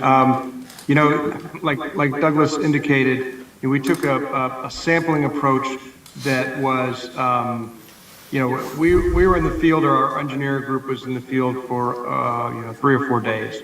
And so we were trying to basically get an assessment of the system during that period of time. For a phase 1 feasibility study, we felt as though we did, a reasonable estimate. Somebody asked earlier about phase 2. Phase 2 would involve more field time for the engineers to narrow that uncertainty around the assets themselves. And certainly, as indicated, DTE has the best information. With more time and more resources, we can lower that uncertainty, but we would likely never get to the exact numbers that DTE has, right? Just because they have that inventory, that's their rate base. So, And if I can just follow up. Please. Not directly responsive to your question, but the major uncertainty on that low end is what rules apply. So the method that we used for the low end was to say you could take over the assets by paying the current book value of those assets, the original cost less depreciation for the distribution assets, and then apply the income-based method that the FERC order addressed to only the power supply costs, and in some sense the most favorable interpretation of that, assuming that every bit of power they would have sold to people in Ann Arbor could be sold onto the wholesale market and those kinds of things. So that's the low-end concept. The more you move to reliance on income, having to pay them for lost income, the bigger the number gets. Bill, I wanted to get to that, and I'll touch about this. Well, you've moved there, so maybe I'll move there too. Okay. Am I wrong that the Alma case recognized going concern compensation for distribution income? That is one of the areas where we thought that there was some ambiguous language in the FERC order, and that therefore there's an opportunity to interpret it, as we did in the report. But certainly their focus, the FERC's focus, was on income-based compensation. And the low-end description is essentially book value?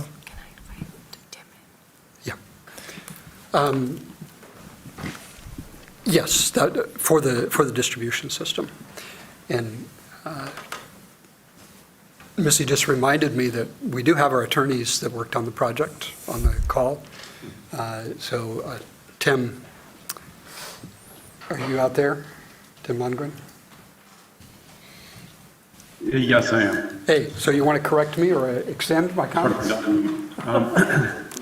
Well, I would say the OCLD number which was supposed to capture the asset value of the distribution facilities.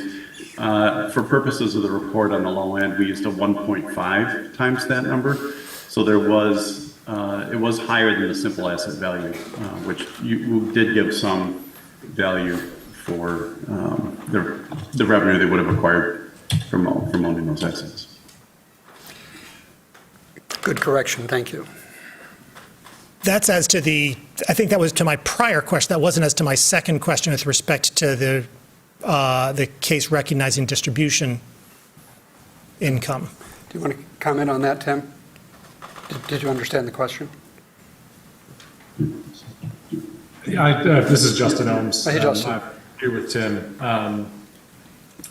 The ALMA decision is a little bit difficult to interpret, I think, with respect to distribution. My read of it is essentially that if the city were to otherwise pay the utility for the distribution system, that the distribution-related revenues would not be included within that income-based method.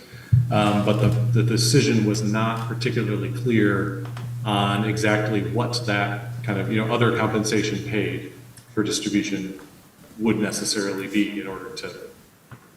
Yeah, as Douglas had indicated, the case was never entirely resolved. So there were some more or less hypotheticals that were involved whereby the city was talking about perhaps they could lease access to the distribution system from Consumers Energy, and the court, FERC was basically saying, well, if that were to be the case, if that were to happen, the revenues that consumers would have gotten from that would be subtracted from their stranded costs. So they would essentially treat those as payment for the distribution assets. And that's similarly if it went through a condemnation process and the city were to condemn those assets, then the payment received through that process would be treated as the adequate payment. There would have been a determination made. In the absence of those, then there's more of an income-based calculation instead. What is I'm just trying to think through the two nodes again. The low node recognizes going concern payments for power, but rejects going concern payments for distribution. And yet the municipalization affects a seizure of the distribution income stream, but not a seizure of the power stream. Right. Yeah, there are no generating assets in the city, so that the power, the utility is expected to sell that power, as Douglas had indicated, into the power that would have otherwise served the city would go into the wholesale market. So there would be a mitigation that they would be expected to make, and the difference between that wholesale price and what they would have expected to receive from the city is a value that they might be treated as a stranded cost. There might be other values in there as well. I mean, this is where we get into, there are a lot of weeds that we can get into here, but this is where these arguments begin to play out in terms of, for instance, operation and maintenance costs for the distribution system or for those that they no longer own, so they're not going to incur those anymore. How are those credited? There's a lot of various ways you can slice that pie, and that's what makes calculating these so difficult. Okay. So then, too, just to make sure that I also understand how we have these two nodes, and I'm not sure I've heard the rationale for that, but we'll maybe leave that to another day. whatever the two cost estimates are that had been provided, whatever the two methodologies, it's clear that that range includes only the cost of acquiring the assets as they are. It does not include any improvements to address the substantial and grievous reliability and resilience conditions that we currently experience, and that would be in any scenario overlaid. Is that correct? You are correct. Okay. And that not just reliability, but also for increased and resilience, but also for it would require increased capacity because, as we are hoping and working to accomplish greater electrification, that too would be an overlaid cost. It would. I want to point out a difference between a concern for reliability and capacity. Mm-hmm. I presume that if you were taking the distribution system over, partly for purposes of improving reliability, that your citizens would expect you to act immediately on that. Yes. As I showed in early slide, our projections of your need for increased capacity is that doesn't really come until the mid-2030s, and then it's still gradual out, from there. You would not see like a uniform requirement for increased capacity across the city, but rather localized as different neighborhoods made the transition to electrification and that sort of thing. So it's very likely that the investment in reliability would be pretty early in the life of the municipal utility, and that the increase in capacity would be gradual and later. Okay. Which would mean that it probably could be done more economically as a sort of planned transition. That whatever the costs are to accomplish those two goals, like resilience, reliability, capacity, if this were to be stood up, then we could large pay on the upfront to get as much resilience, reliability improvement as physically and financially possible at that time. That's right. And defocus on capacity because that's a later occurring requirement. Yes, and one other point I should mention perhaps as well is increasing capacity requirements is because of increasing electricity sales. The additional quantity of electricity being sold may completely mitigate the cost of the incremental capacity because it's spread across a larger number of kilowatt hours. And that's a little hard to say for sure, just depends on the timing of things. But it doesn't necessarily, increased capacity to support electrification does not necessarily lead to a rate increase. Okay. I guess my last question, just because I do want to honor 9 o'clock, and this is about the Phase 2 feasibility study, which I heard a hard bid at 300 to 500,000. If I could correct that. Yeah. We'll cut you 10%, don't worry.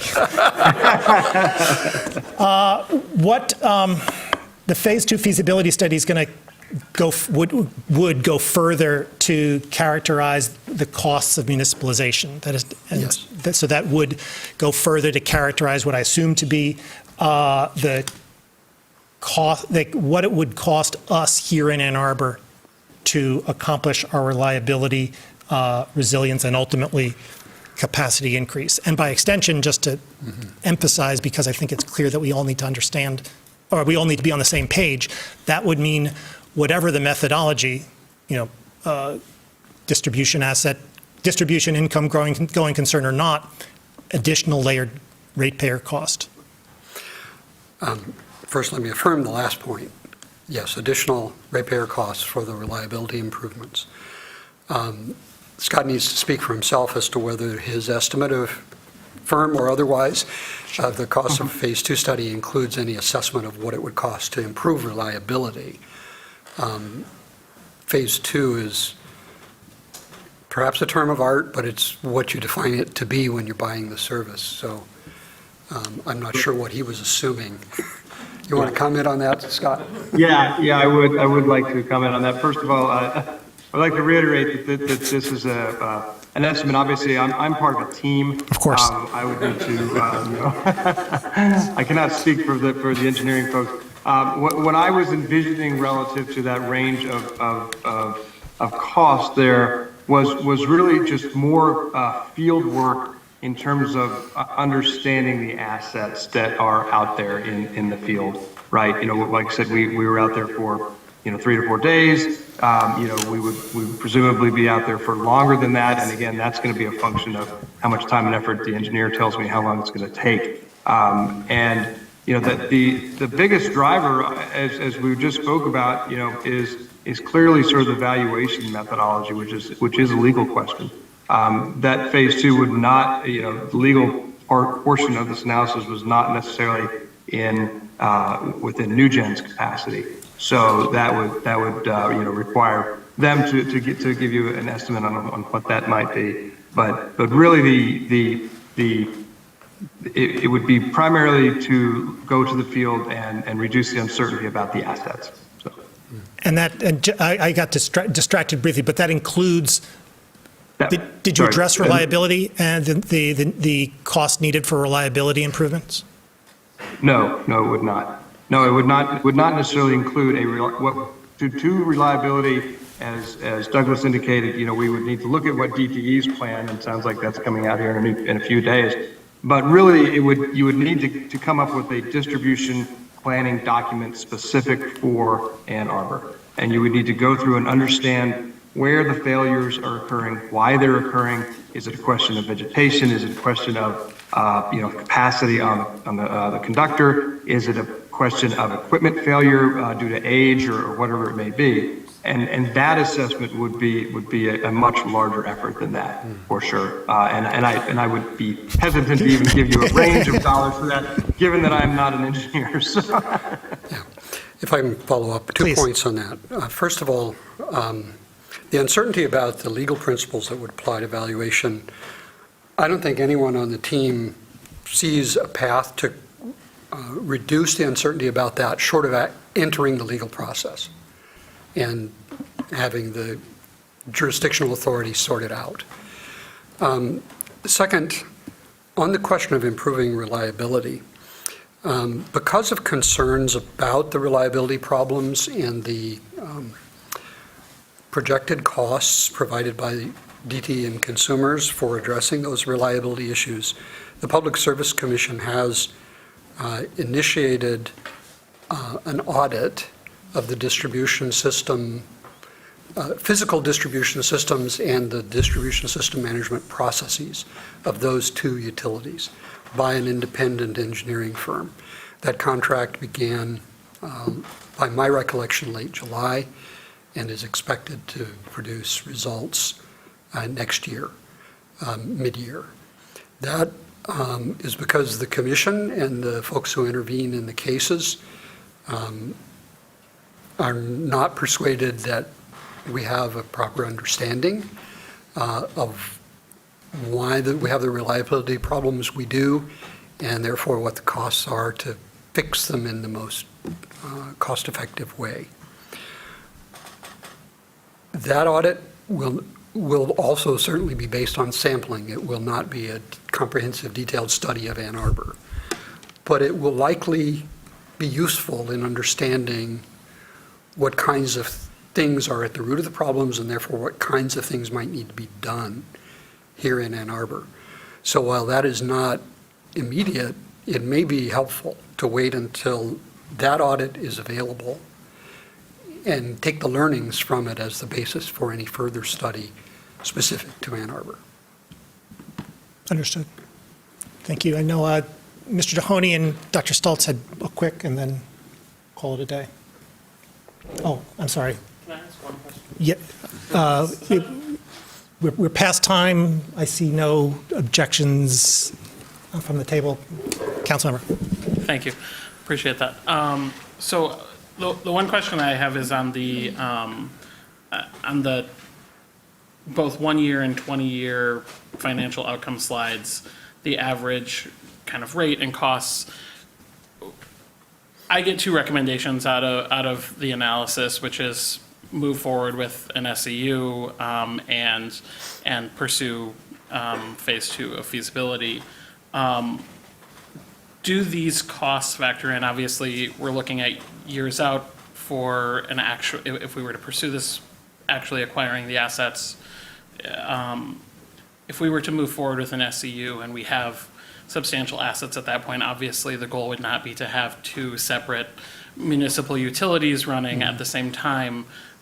If we were to have considerable success with the SCU, would that ultimately impact the total cost of an MEU or the eventual rates that would be charged? Yeah. There would be infrastructure associated with the SEU within city operations. I'm not talking about physical infrastructure that could be reused or applied to the MEU.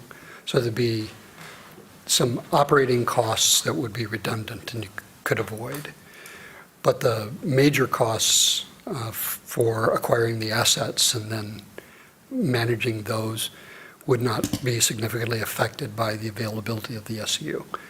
And I do not see any barrier to folding the two together, if you go down that path.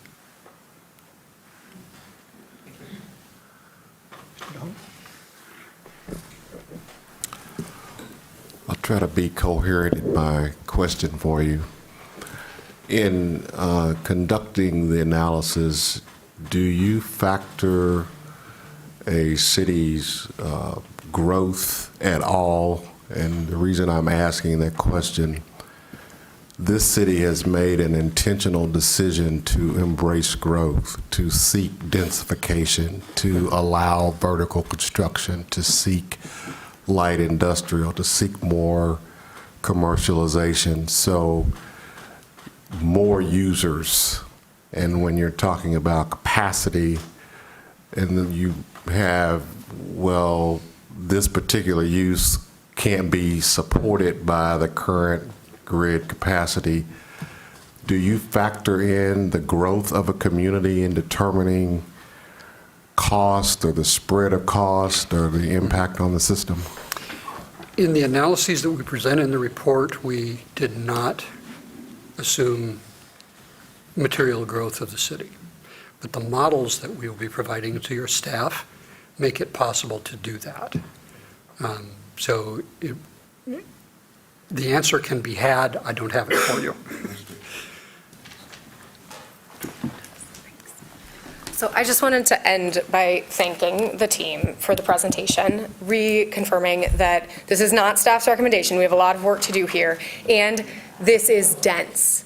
This is a lot of information, and recommendations are hard to take away. So today I asked and received from the consulting team a summary of the ultimate recommendations from the report, and we will be taking that and distributing it to all of you. So I just want to be transparent. That was something that I also kind of read into what is being said here. So we will get that out to you per the consultants. Again, not staff recommendations, but the recommendations per the consultants. So I just wanted to let you know that's forthcoming. Thanks.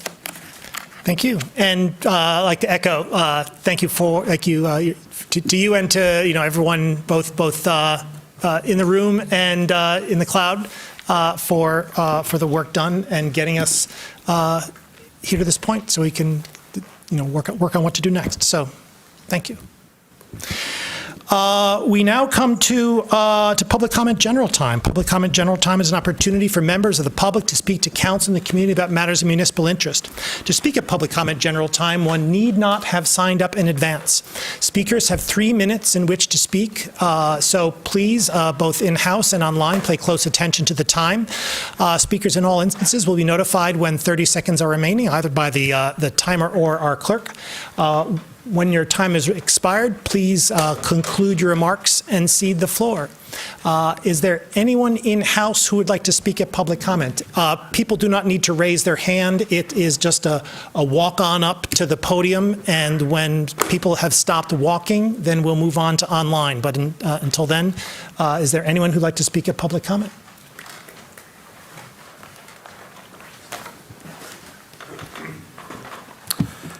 Hello and thank you, Council. My name is Greg Woodring. I'm the president of Ann Arbor for Public Power. I'd like to thank you all for your careful questions and considerations of this report and the fantastic work of the New Gen and Five Lakes team to put it together. I think that there is a lot of uncertainty in this report, which is pretty well felt by a lot of people. However, there are a few things that have come out of this report, and honestly from common sense to a certain extent, that are certain. One of them is that while there is a range of costs being approached, there is certainly a path where municipalization would be the cheapest option possible for us to reach 100% renewable power. And it is the only realistic path we have to significantly increase the reliability of our system. While the costs of reliability were not directly modeled in this study, it is fair to say that municipal utilities generally perform better even without significant amounts of infrastructure investment. Winter Park, Florida, in 2005, when they municipalized, saw a 20% increase in their reliability on year one. They did do some amount of investment in their infrastructure. However, they largely attributed that to a local workforce that was responsive to the community's needs. Furthermore, the report does suggest the construction of 10 new substations for the city of Ann Arbor. It is unclear to me why they did not recommend that the city acquire DTE's existing substations. However, it is unfair to say that the construction of 10 new substations would not increase the reliability of the system, particularly when we're in a situation where the transition from a 4.8 kilovolt system to the modern 13.2 kilovolt system is one of the largest driving costs in reliability improvements, and that would be accomplished through the construction of new substations. So that should be considered as we're moving forward and looking at these numbers. Additionally, while municipalization may or may not be accomplishable by 2030, it is the only way we have to reach 100% renewable power without the purchase of RECs. It is the only real way we have to reach 100% renewable power. Renewable energy credits are not the same thing as using renewable power, right? We would be locking in DTE's dirty generation if we were to just continue to buy renewable energy credits. And additionally, it is a rent versus own scenario. We are going to have to continue to pay these costs over time. When you look at the cost of municipalization, even in the worst case scenario, which I would very much like to see another community that had that type of a worst case scenario, because I have not seen one personally in the 3 years I've been organizing on this issue. But even in that worst case scenario, after 20 years, the rates are nearly the same, only 4% higher. And that table really should be amended to show 30-year rates, because the debt that they are estimating on is 30-year debt. So it is an investment that pays for itself over time, allows us to reach 100% renewable power, and it is the only real way that we have to address the reliability concerns, which the study, which was very nice to be able to get that data, and I think very helpful for shaping the future of this conversation, clearly indicates is the largest concern for residents of Ann Arbor. In conclusion, I would just like to say that I hope that you follow the recommendation of the study and pursue a phase 2 feasibility study. Thank you. Thank you.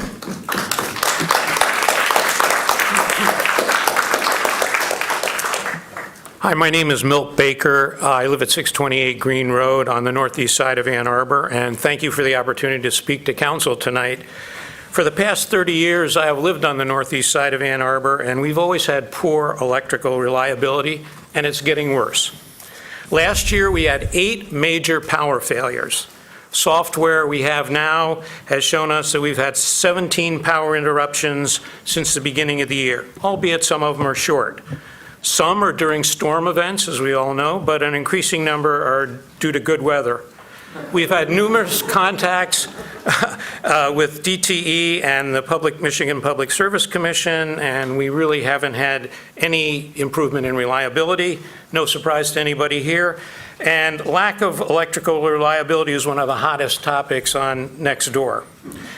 The lack of reliability, as we've heard, costs city residents, it costs the city itself, it costs businesses many thousands of dollars. There's also an equity factor here too, because people of means can afford to buy a generator and use it, while if you're a low-income resident or you are a renter, well, you just suffer. In addition to reliability and equity, I don't believe that DTE is a partner for Ann Arbor in A20, largely because they're a large supplier of natural gas to the city of Ann Arbor. The reason that reliability, equity, and sustainability goals are not being met is that the business model for electrical generation and distribution in the state of Michigan is broken. If you want electricity, you have to buy it from DTE. You have to pay their rates, and they have a guaranteed return on that. And if the service is unreliable or not sustainable, you don't have any alternative. This is why I'm so enthusiastic about the results of the first phase of the study. It's the first step in understanding how to change the business model so it's more customer-driven by the goals of reliability, affordability, equity, and sustainability.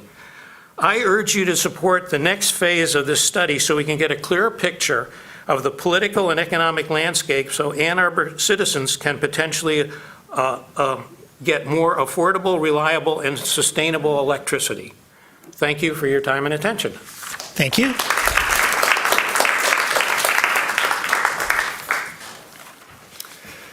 Hello, my name is Zachariah Farram, and I live in Ward 2. I'm here to speak in favor of municipalization of our power grid, and firstly, I would like to thank the council for funding this feasibility study, and I am asking that you follow the study's recommendation to fund a phase 2 valuation study.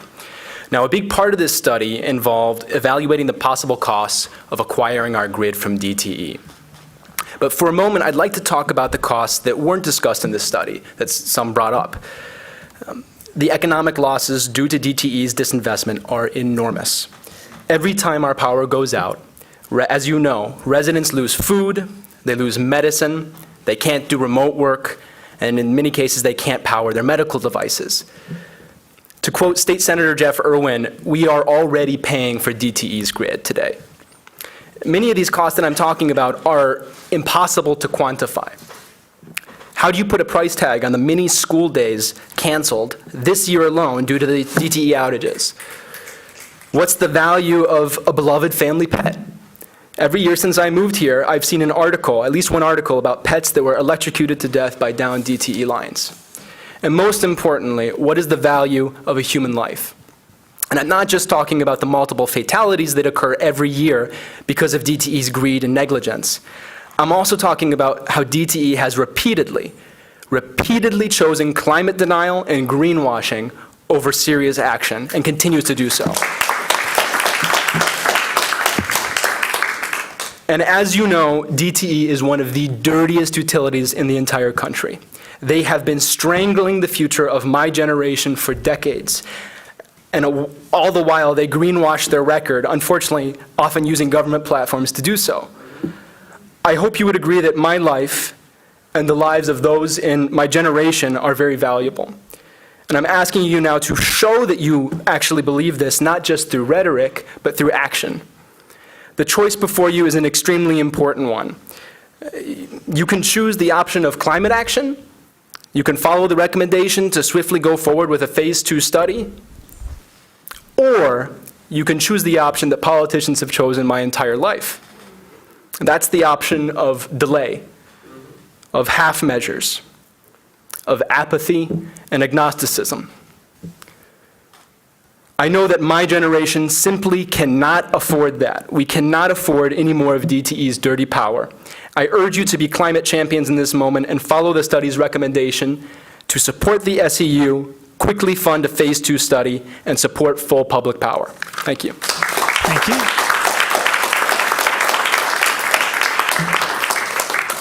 Hi, my name is Sydney Altoff, and I'm an undergraduate student at the University of Michigan.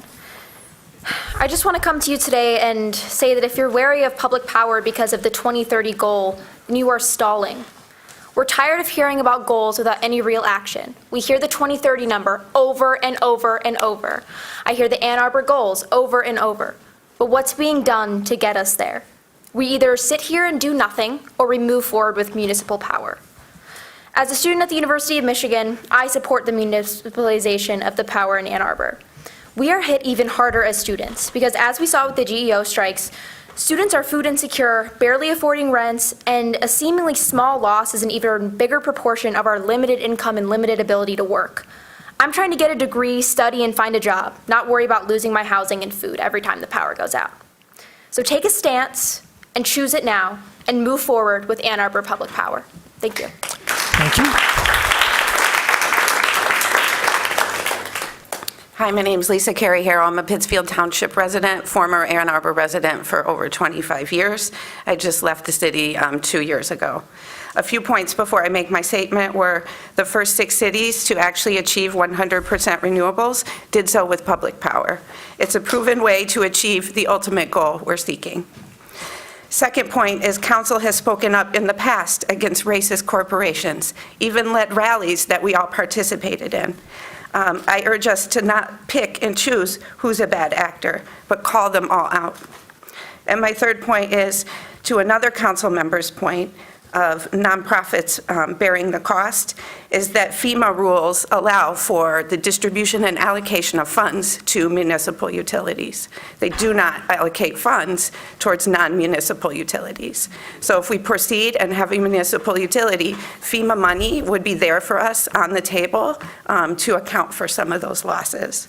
So that could counter some of the points of the costs that everybody's bringing up. And now here's my statement. In 2012, I received shut-off notices from DTE. We had 2 kids, 5 jobs, and lived in a rental on the south side. You know it's a shut-off notice when there's a red line across the top of the paper. There used to be a DTE in-person payment center at Glencoe Crossing. On a Friday at 4:45, the line was out the door. People were there waiting in line because they didn't want their power shut off on Friday because they needed to get through the weekend. The same practices still occur today. Everything is automated, so you don't see that line, but that line still exists and it's still out the door. DTE is one of the only utilities to send customers to collection agencies. They did so to me and my family. They did so during COVID lockdown, and they are sending customers to collection agencies today. I watched on social media during COVID lockdown. I saw people crowdfunding out of the goodness of their hearts to pay for people's electric bills that they had never met before. They can put up banners at the big house. They can sponsor our rivers. And they can even give away backpacks to our kids at school barbecues. But they will not guarantee that they will not shut off our electricity. With a public utility, we can build it, we can own it, and we can decide. Please proceed with the Phase 2 study recommendations. Full municipalization is absolutely feasible. Let's get a realistic cost estimate, and let's end utility shutoffs. Thank you. Thank you.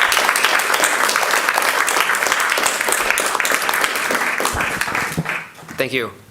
My name is Joshua Jacobson. I'm a resident of the 5th Ward of Ann Arbor. And I'd like to thank the council for the opportunity to speak today, as well as everyone who's out in support of reducing greenhouse gas emissions. I believe that's the most important issue of our time.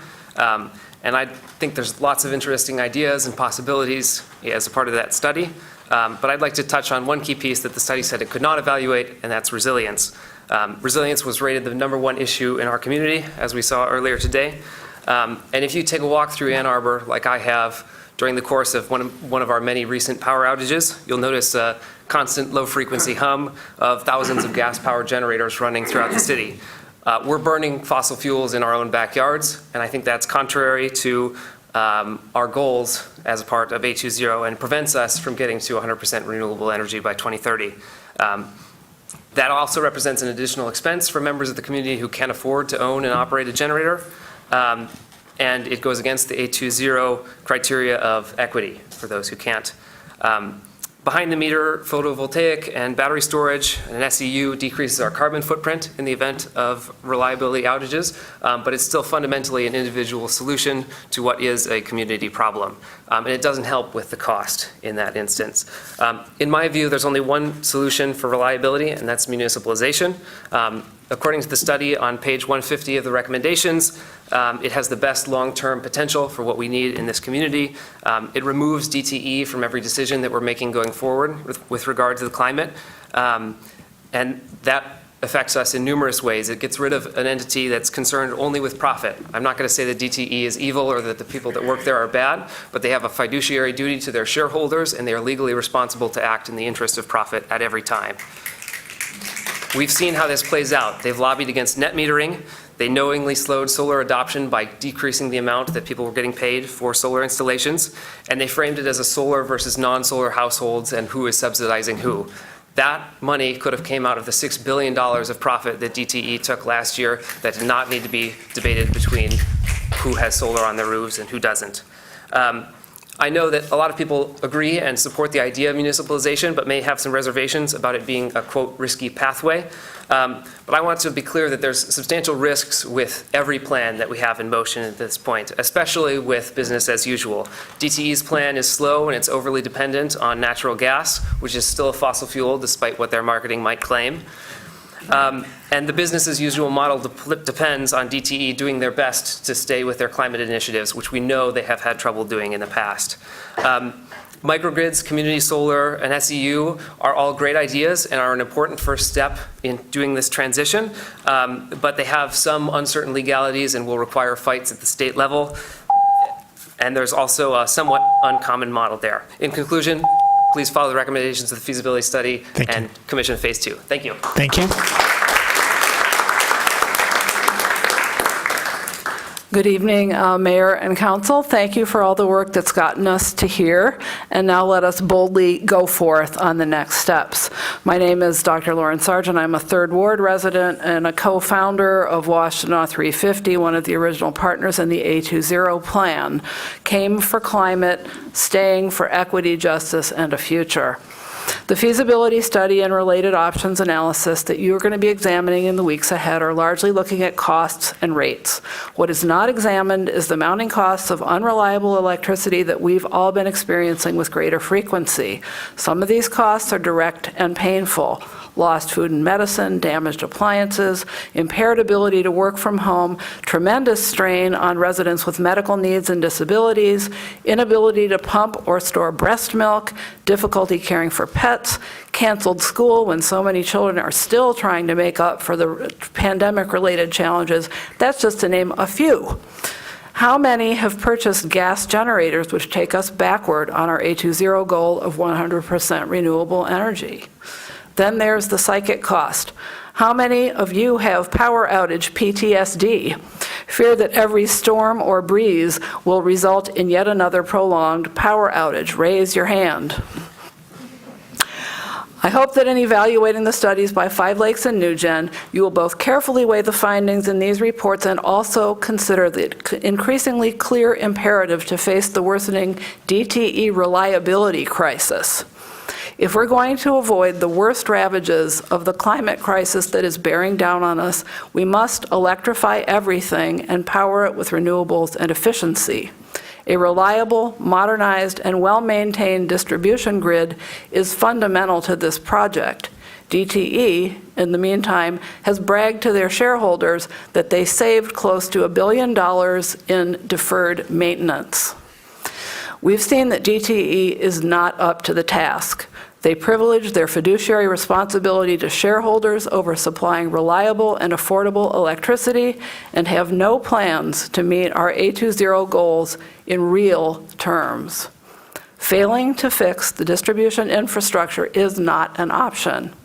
I urge you to take the next step that's recommended in the report before you. Get an appraisal. DTE has been a bad landlord.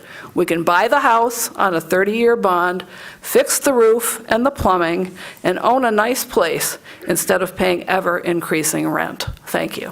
Thank you.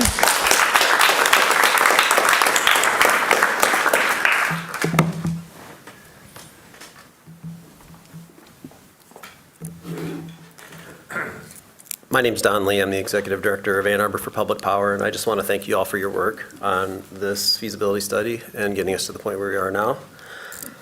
There are some specific omissions and assumptions in the study that caused me to take pause, as they represent the most powerful tools a municipal utility has in accelerating decarbonization. The first is the omission of the behind-the-meter solar growth, which was not modeled in the municipalization calculus.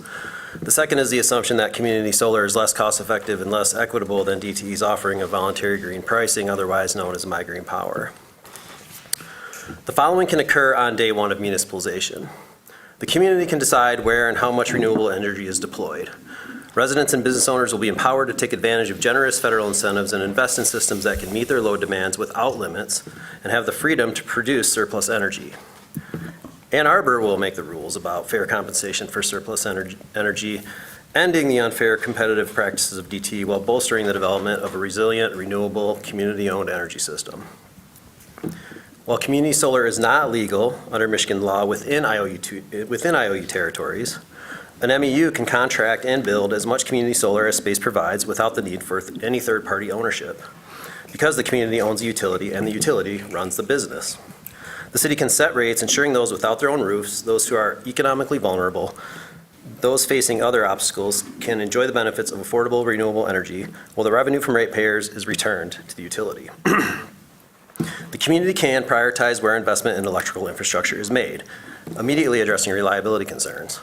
In the first year of municipalization of Winter Park, Florida, they reduced outages by 20% and outage frequency by 80% with targeted investment. DTE's poor performance is subsidized by residents and businesses who have spent hundreds of thousands of dollars on fossil-based backup generators, taking the A20 plan backwards, lost food and medicine, damaged and destroyed electronics, loss of income and business revenue, and power they paid for and never received. There's no accountability for these things from DTE. The limiting factor of speed and the limitations of the 2030 timeframe do not allow for the realization of the most just and equitable solutions. It does not accomplish decarbonization goals in a meaningful way, meaning the deployment of renewable energy capacity, rather than use of costly RECs, VPPAs, and other accounting schemes, nor does it serve the public interest as expressed in the survey conducted by the city, specifically considering the study does not address reliability. I support the study's findings that the city should pursue the second phase of the study. I would add with rigor and immediacy to better understand the options available to address the community's stated priorities. It may also be beneficial for the study of the MEU to be decoupled from decarbonization goals as suggested in the studies, if those goals continue to be measured within these narrow parameters. Given the record of MEUs across the country, I would argue that the most realistic long-term path to achieving just and equitable outcomes and decarbonization is municipalization. Thank you. I appreciate you hearing these perspectives, and I hope that you will support the Phase 2 study. Thanks. Thank you.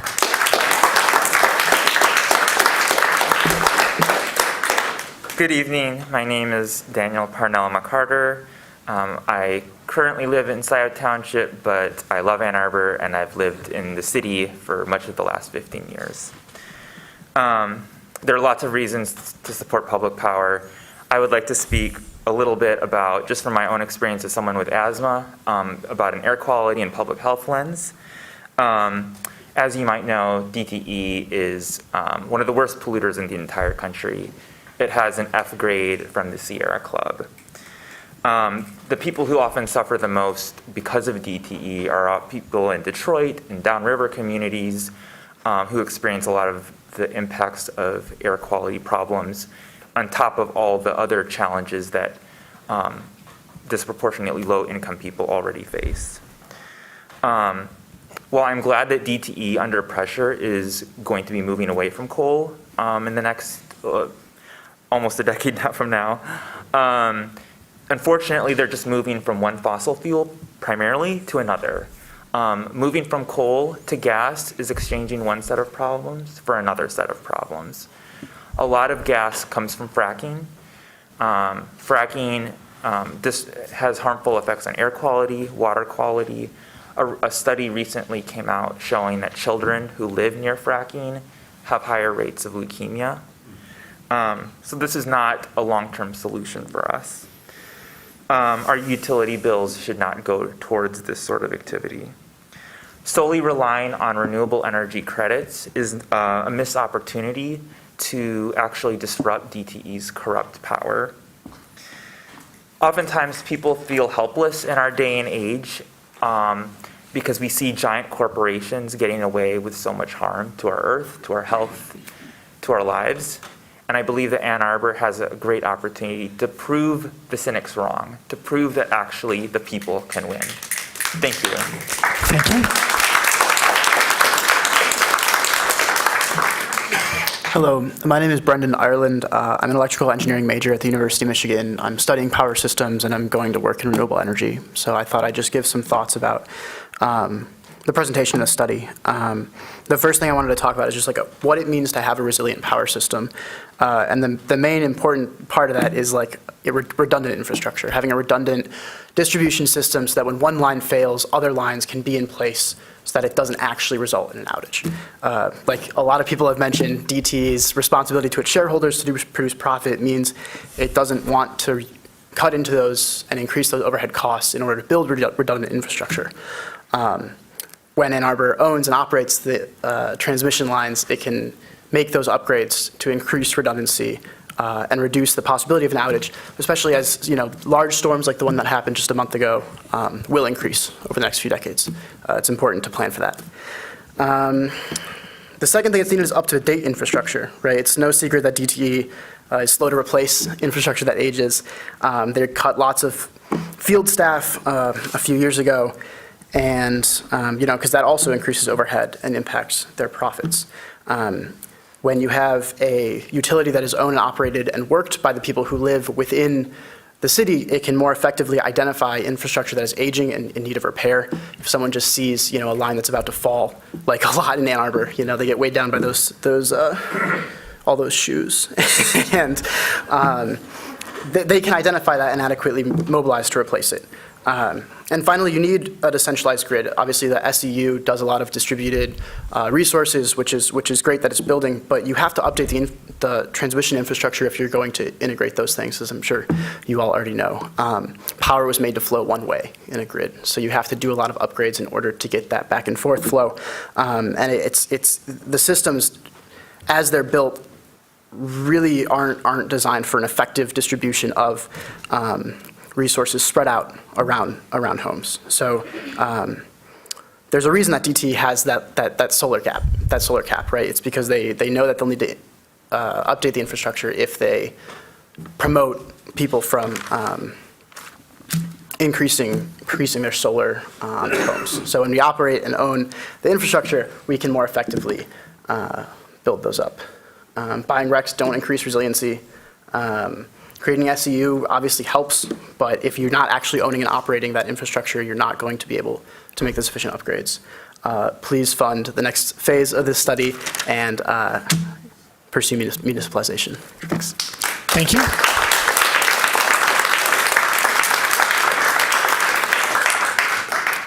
Hi, I'm David Roush, an undergraduate student at the University of Michigan, but before that I lived in Warren for my whole life, so I've been under DTE's rule during that entire duration. And really, when I think about this issue, even beyond the next 20-year time frame and beyond renewable energy and related to all those goals, to me it simply comes down to who is able to better serve a community interest. Is it going to be a local entity that is staffed and has the employees from that own community, Ann Arbor, who have lived in the city and love the city and care about its goals, or is it going to be a state-sanctioned corporate monopoly that has to answer to their shareholders and cares about profits? And then something that really comes to mind lately is since I've moved to Ann Arbor a month ago, I've probably seen like 20 to 30 DTE ads. It's crazy to me that DTE is actively spending our tax money to convince us that we don't need control of our own local issues and to be able to achieve our strategic goals and our desires and ambitions and how we want to do anything related to our power. So I think even beyond the time frame of renewable energy, it is essential to pursue municipalization. Thank you.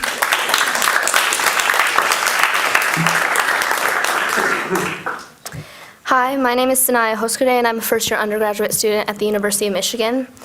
I'm actually originally from Austin, Texas, and I was living there in the early months of 2021 when my city and state experienced the incredibly sudden and dangerous storm in February.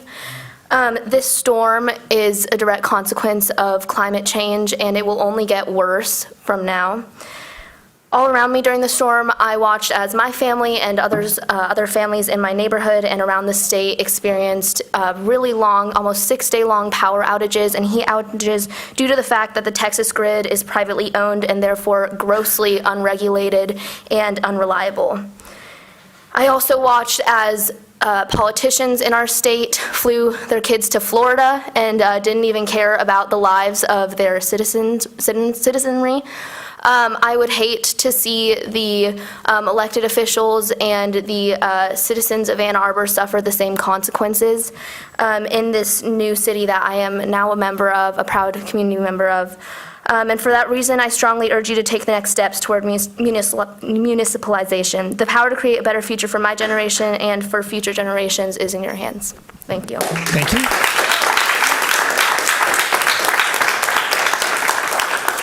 Good evening, Kathy Griswold, former council member and member of A2P2.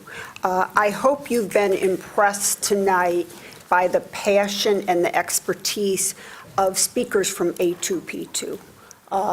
Young people, people my age, and many others. It was very impressive.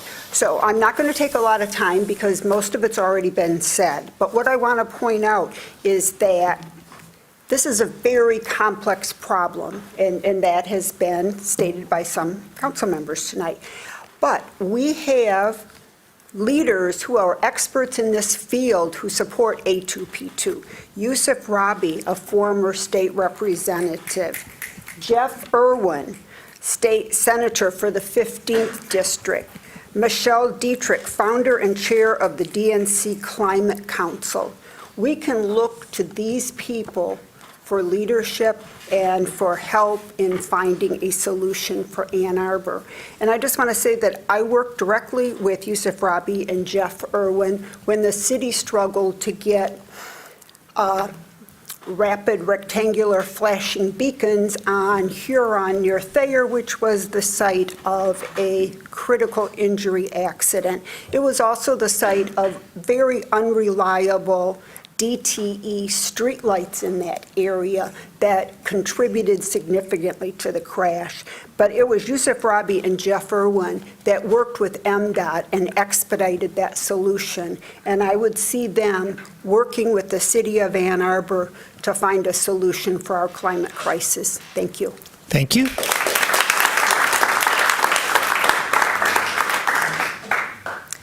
Hi, I'm Julia Good. I'm a renter on the Old West Side. Got to dump DTE. It has always been hard to be a renter in Ann Arbor. I mean, you go back through history, there's not enough housing. The housing there is isn't kept in good shape, and it's too expensive. DTE's unreliability is just making it so much harder to be a tenant here. You know, family behind me has got a generator, which is horrible. It's like a Mack truck parked in my backyard. It's bad enough being in the dark, but I'm like, got this thing running. But the couple across the street can't get a generator to keep their medicine cold because they're tenants. And the renter family on the other side doesn't have the option either, nor do they have the option of trying to go slightly off-grid with their own solar panels because they're renters, so they can't do that. And the loss as a whole, renters in the city do have less money. It's a greater hit when you lose a refrigerator full of food than it is for somebody, a homeowner. I don't see any joint plan with DT that's going to help tenants. I hope that you do go ahead with the next phase and fund more planning. Thank you.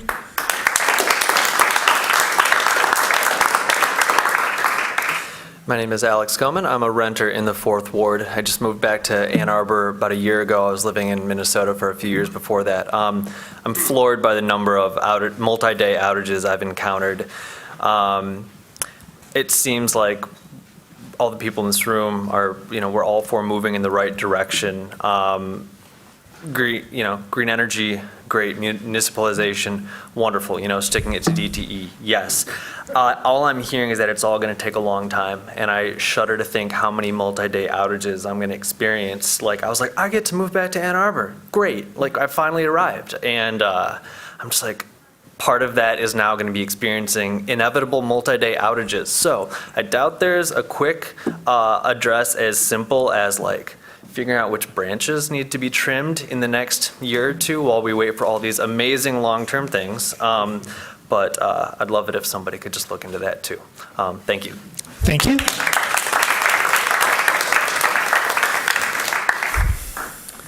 Hi, Gaia Kyle, 530 Miller Avenue. I'm going to suggest that you adopt two approaches to the feasibility study we're talking about tonight. These approaches may sound contradictory, but I think they represent a reasonable way to look at expert reports. First, follow the recommendation of the study that your experts produced. But second, don't settle for the limitations suggested by those experts. So the experts are saying, we need to move ahead with the Phase 2 feasibility study. They're also saying at the same time, let's start the SEU. I feel like this study in many ways may have put back the SEU by quite a bit of time, because I thought the city was about ready to launch it when this study was started, and I think they had the data to do that well back then. But moving forward, let's launch the SEU and fund the Phase 2 feasibility study. But let me turn to some of the limitations.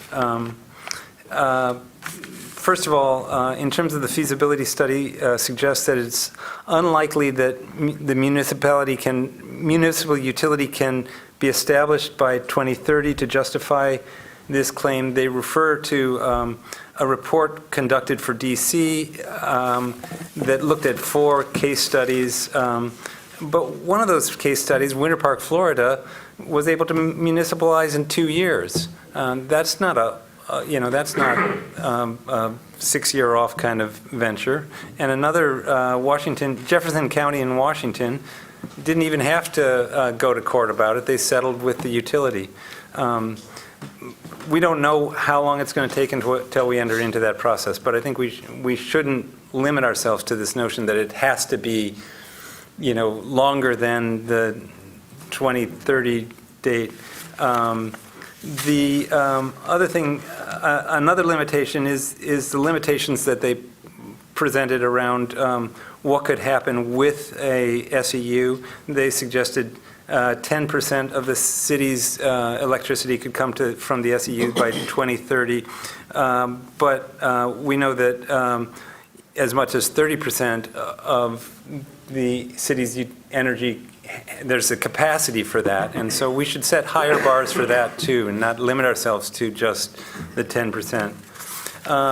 Another limitation is this REX idea. The thought that purchasing renewable energy credits, from my perspective, renewable energy credits is not the same as emission reduction. They're a charade, and as renewable prices continue to drop, they become not only a charade, but a hoax. Thank you.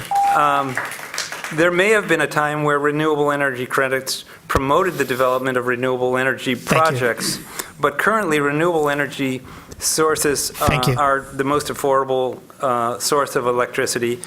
I don't want my tax dollars wasted on solar and wind projects that would be built anyway.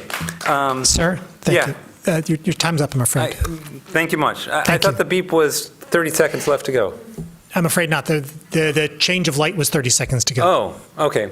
My apologies. Never worry. I sent you the whole document. All right, we do. I've seen it. Here we have it. Thank you. Is there anyone else in House who would like to speak at public comment?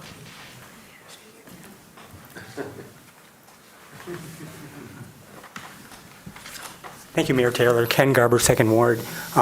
It's late, and you've heard a lot, and there are people online waiting to speak, so I'll be brief and try to say something perhaps new. I think you, Mayor Taylor, really asked the key question about going concern and stranded costs.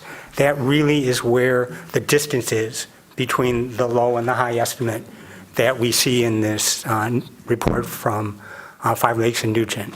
Some of it is on the ground evaluation of the physical assets, but most of it is the legal question about how we are going to establish the valuation of these assets, book value versus net earnings. How are we going to determine stranded costs and going concern? And so, to me, that's the big uncertainty. So I just want to remind you what Jonathan Cohn from Boulder told Energy Commission back when he appeared in October in 2021. Stranded costs and going concern get thrown around as these huge specters that will kill any municipalization effort. I worry that this will happen here too. NewGen defines stranded costs mostly as the difference between current retail sales and what DTE could get on the wholesale market for the electricity it can no longer sell to Ann Arbor over time, according to FERC's formula. There are a lot of variables here, but they all assume that DTE will not be able to find new retail customers for this leftover power generation. Please know, and Mr. Cohn said this to Energy Commission, that FERC requires the utility to take all steps to eliminate stranded costs. It has to prove that it has done everything to mitigate these costs. That means proving it can't sell any released capacity to other native load customers. Now remember that DTE is shutting down coal plants in Bell River in 2028 and in Monroe in 2023, both ahead of schedule. It will be trying to replace that capacity, unfortunately, mostly with gas. But the point is that its problem is not too much capacity, and it's not going to be. It's too little. So I really doubt that DTE can prove to FERC that losing Ann Arbor will result in any stranded capacity, and we may not have any stranded assets to pay for. Regarding going concern, there is no formula, as you know, and very little precedent, as we just heard, for evaluating going concern, which is lost profits, basically, for DTE. And I think this also has the potential to be, fear-mongered. And I think we need to we have to look at what evidence, legal evidence there is, very dispassionately, and come to a rational conclusion about that. I personally think the high ends that we're seeing on the NewGen evaluation are very unrealistic, given the fact. Thank you. Thank you.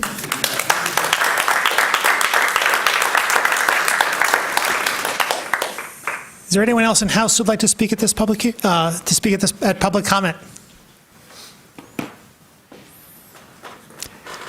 Is there anyone online who'd like to speak at public comment?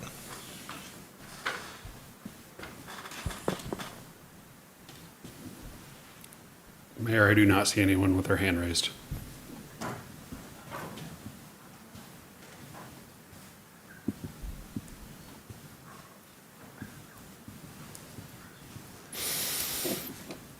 Seeing no one, public comment is closed. Are there communications today from council? Can I have a motion to adjourn? Oh, is that a communication or a motion?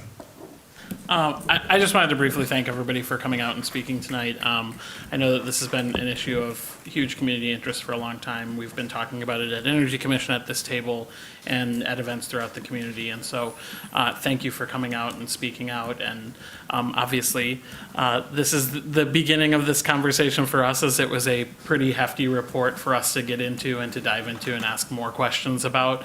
But I just really want to thank everybody for coming out and speaking tonight. And then unrelated, I will briefly say, because of tonight's special session, Councilmember Ghazi Edmond and I had to reschedule our coffee hour from tonight. So it is now, I believe, October 24th. So that is the next time you can see us at Mallett's Creek. Further communication from council. Councilor Song. I guess I have a process question. I don't know if this fits. Because I was thinking of more questions after you closed out questions. Your questions are always welcome. But then they wouldn't be in a staff memo like they would for city council meetings. If additional questions come out of the presentation or tonight and are directed at staff, then will they be collated and presented back to community in some fashion? Because this is a work session different from a city council meeting. That's a great question. I don't know the answer to that. Mr. Mayor, the consultant has offered that if further questions come in, it would answer them in writing and bring it back. So if you can submit the questions, we can get that solved. Okay, great. Co-counsel has my answer. All right. Thank you. That's my comment. That's all. Thank you. Thank you. Further communication from council. They have a motion to adjourn. Moved by Harrison Dish. Discussion. All in favor? Opposed? We're adjourned.